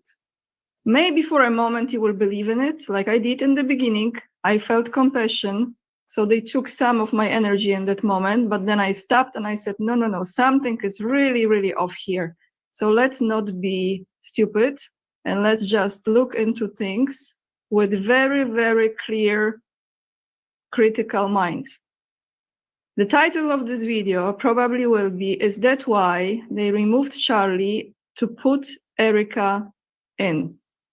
I will give you my few cents about the picture that I am seeing now, connecting those dots. It's one of the possibilities that might be close to the truth. There are many, but I think some of you will align with this as well. And if you haven't seen those things that I'm about to present to you, here it is. Before I start, I really want to say from the bottom of my heart, thank you so much for all your comments, your thumbs up, and especially lately for your donations. You are very kind guys, very generous, and you have no idea how much I really, really appreciate that.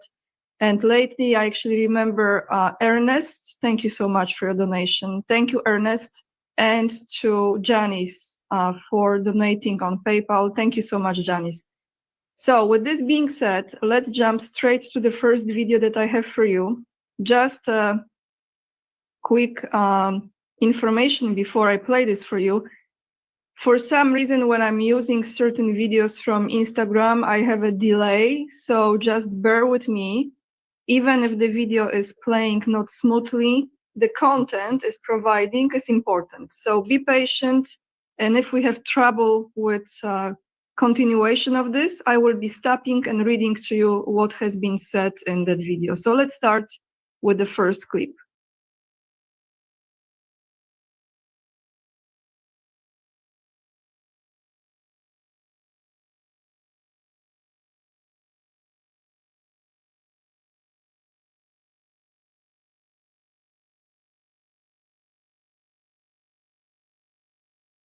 See this?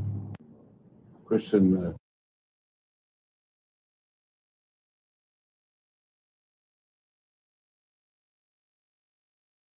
influencers.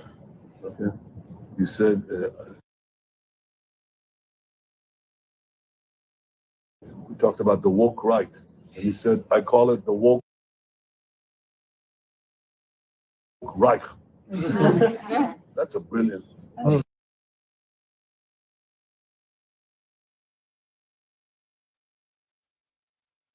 So I will be stopping and reading it because it's a little harder to do it. So he says Christian influencers, you know who this is, Netanyahu. He says Christian influencers, they call it the woke right. And I said the woke right. And someone says, that's brilliant.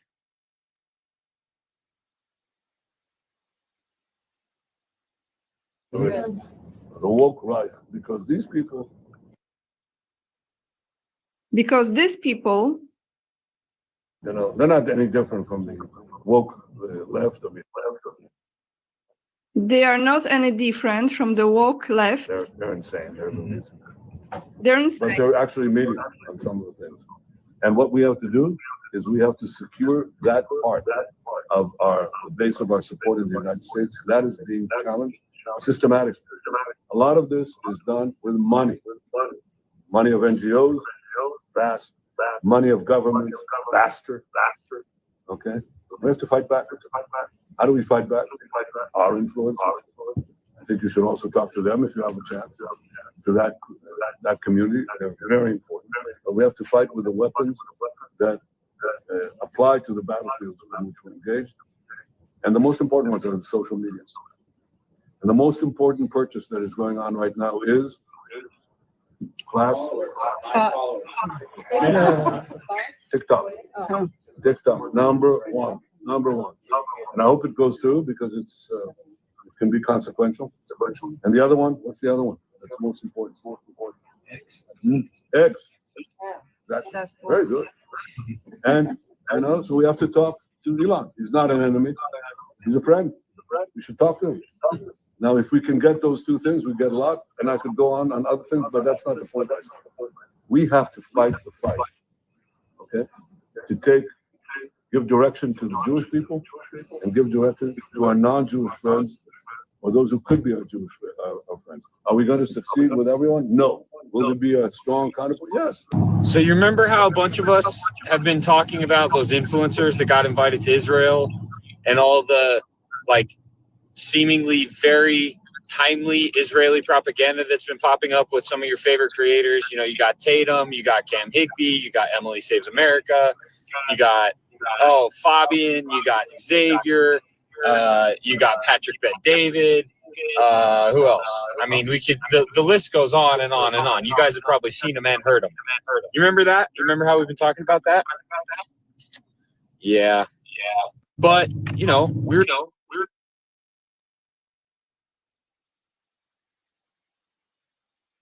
okay, so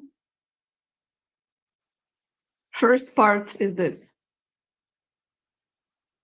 I am at this moment looking at this entire picture, and I have more videos to play for you, but I'm looking at this picture more clearly than before. What happened, in my opinion, is this. They have removed Charlie this way or the other, meaning they unalived him or they put him in a witness protection program, Valhalla, whatever, the name of the place. If that's the place, like, why would you even say it? But I'm leaning towards this picture that in the moment when he started questioning things and being vocal about not liking what Netanyahu just said, he's been removed. So if that's the case, this could be planned actually even before, because they planned to use his platform exactly for what he was talking about. You know what, for what. So they planned to use his platform. That version that he was not buying it seems genuine. Well, it looked like, or maybe he was really that good acting, that he was disturbed and he didn't want to continue with that because of that pressure. But let's say that was genuine, okay? Let's say that was true. So he's been removed, or let's say sacrificed. And then naturally the perfect replacement is, you know who? Someone who has been in the work, in the making for quite some time, it looks like, because nothing is a coincidence, right, with his wife. And can I just say that the more I see, as at first I was thinking she was genuine and is all authentic, and it looked like, to me, it's not. To me, that marriage was, I wouldn't say staged, but I think that she was put into his vicinity, into his circle for a reason. They were connected for a reason. Someone arranged that. It was arranged marriage. That's what I'm trying to say. This way or the other, right? So now let's look into this TikTok story. As he said, TikTok is very important. And as you know, not a long time ago, just a few days ago, President Trump has signed another executive order, and it was in relation to TikTok. So who will be the main investors now in TikTok? Oracle, Silver Lake, and MGX will be main investors in TikTok USA. So who is the CEO of Oracle? I think a lot of you know who it is. Let's look into this person. Larry Ellison, right? It's his name. This is an interview from 2014, if I'm not mistaken. We will see in a moment. Yeah, so he's gonna tell you, yeah, this is interview with Oracle's Larry Ellison, who is the CEO. He's the head of that company. Now will be taking over TikTok. What is his stand on Israel? Let's take a listen. He's taking over TikTok, FYI.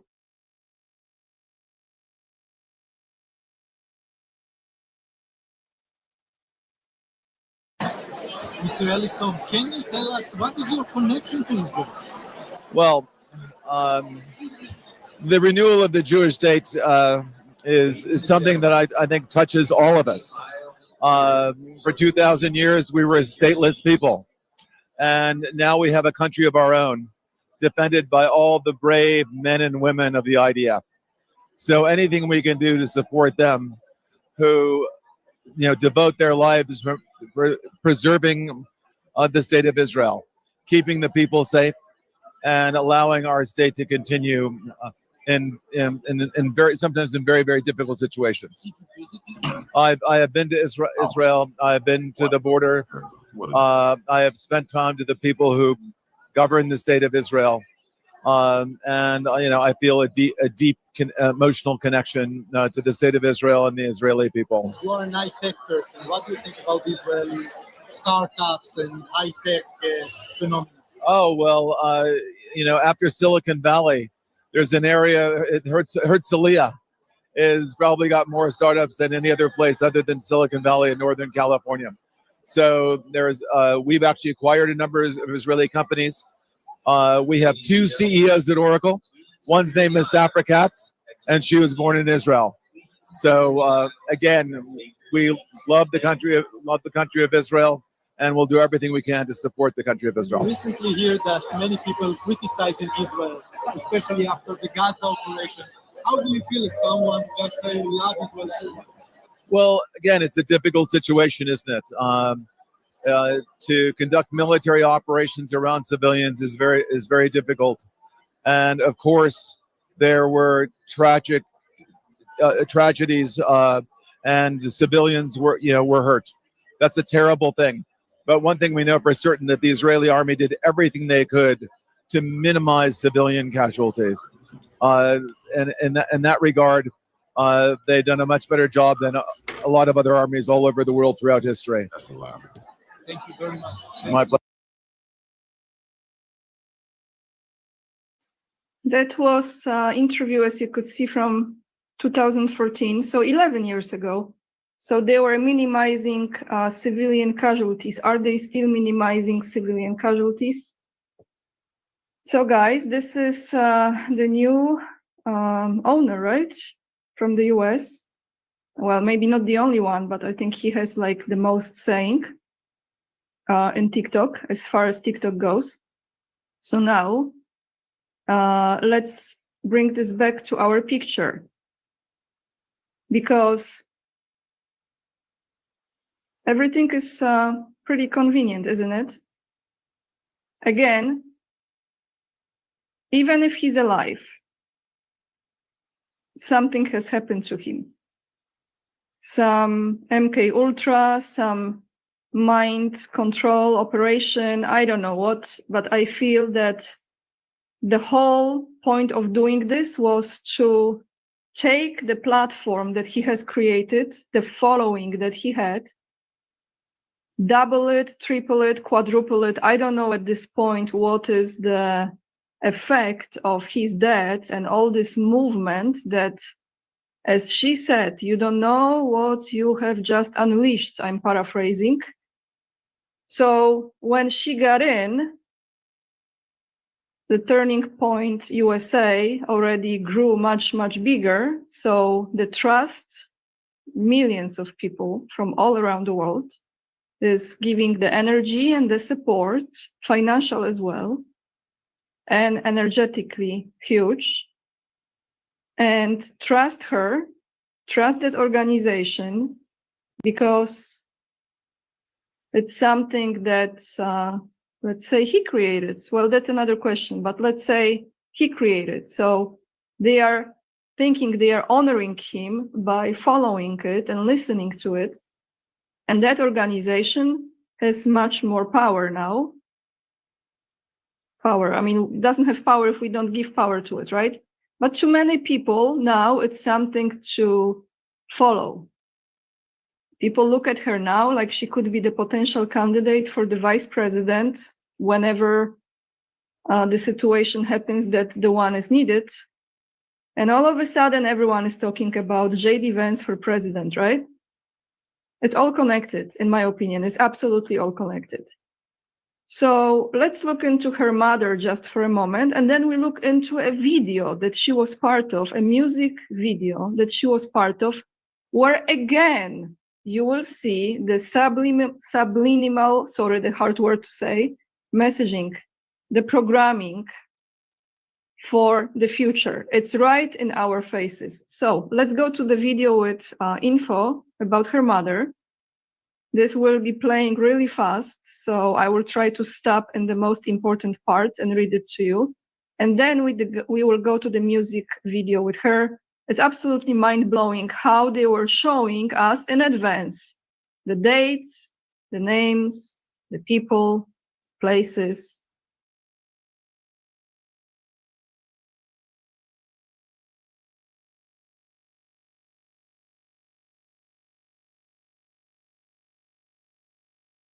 Congratulations, Erika Kirk. How did a 17-year-old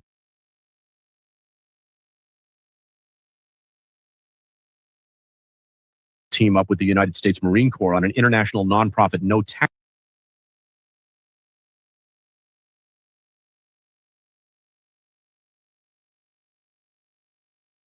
filings operation. It's shocking, and we need to look at her mother.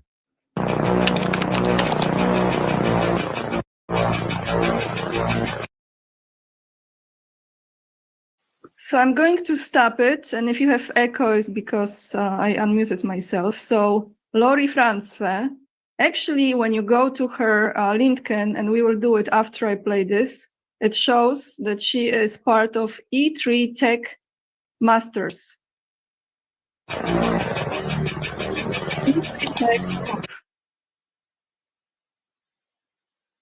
Sorry, guys. The video is not playing smooth.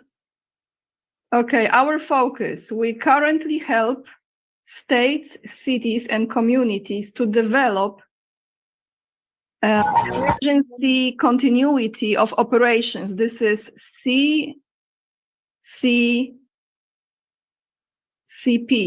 I think, CCOP plans.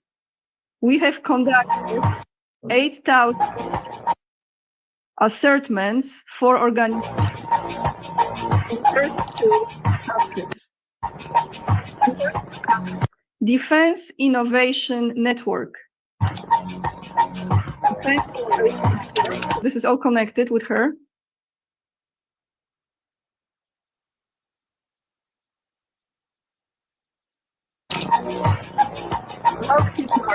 We already talked about it. Layered defense and enhanced security. From Virginia, prepared by Lockheed Martin.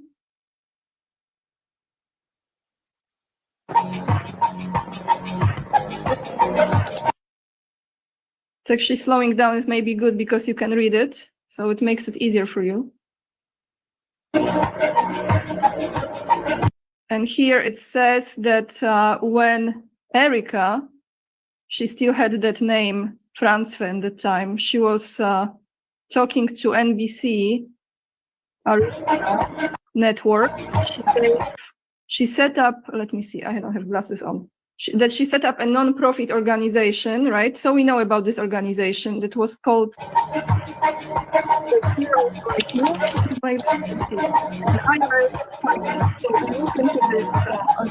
Everything goes like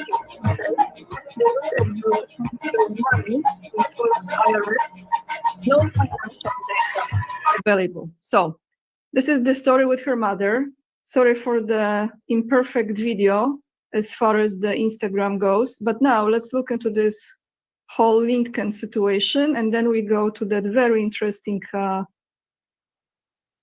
song that she was part of.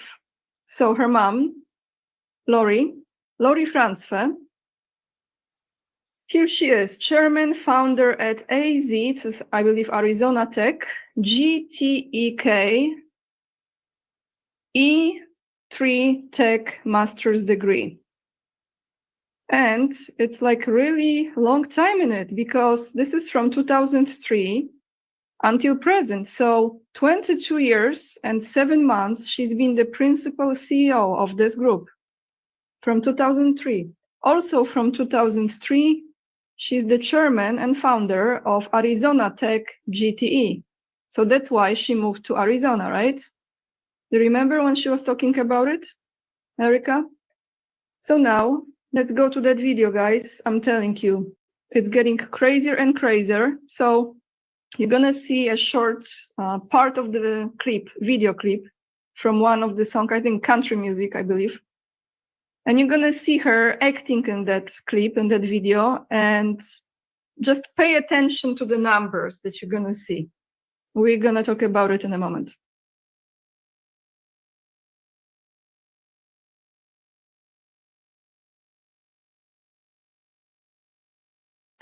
Sunday driving, rolling down the back roads, hanging at the window, vibing with her hair in the wind, in her hands in the sky. Like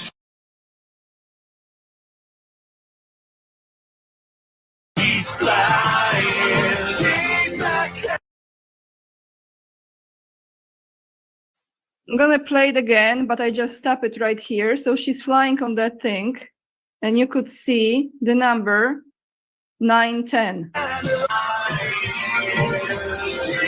Right here. Right here. Sunday driving, rolling down the back roads, hanging at the window, riding with her hair in the wind and her hands in the sky, like she's flying. 910. Right there. So someone wrote in the comments, they are wondering what will be in 1010 in this coming month. So guys, first and foremost, this is all absolutely demonic to me because it looks like he was sacrificed. Actually, this was the first video that I put out, and I said, it feels like he was sacrificed. I was just not sure who wanted to sacrifice him, who gave the order. Again, I still don't know who gave the order. But whatever is around this woman, the energy around this woman is absolutely unsettling to me. And I have to tell you that I know this might be really off because you say, oh, she just lost the man and this and that. But from the way how she's behaving, again, it looks very, very suspicious and very, very strange. My take on it is they wanted to remove him, to take over the platform, to use it for their advantage, to either put new people in power, influence the masses. And when you look at this picture, you see her finger right here, guys? It looks like big fuck you, don't you think? I'm sorry, I'm not buying this entire story. And, you know, it sounds really cruel when I'm saying this, because people were like, how can you be not empathic? And trust me, I am. But this whole scenario, do you see this finger here? The whole scenario they presented to us is just absolutely ridiculous. And the more things are coming out, the more I see how it's all connected with money, power, influence, censorship, because ultimately that's what it will be. So those who will be using TikTok and putting certain things that, you know, Netanyahu doesn't like, for example, I mean, the account will be gone, don't you think? Let me know, guys, what you think. I know it's a little bit maybe too much like straight to the point what I think, but how else can I look into it? It just doesn't look sincere. It looks like it's literally all created. And was he a hologram or he wasn't? At this point, none of this really matters, because at the end of the day, now you see who is taking over, who takes over the steering wheel of certain platforms, and who is going to have the most saying in that. So do we comply or we don't? That's another question here. Thank you, guys. Coffee. Follow me.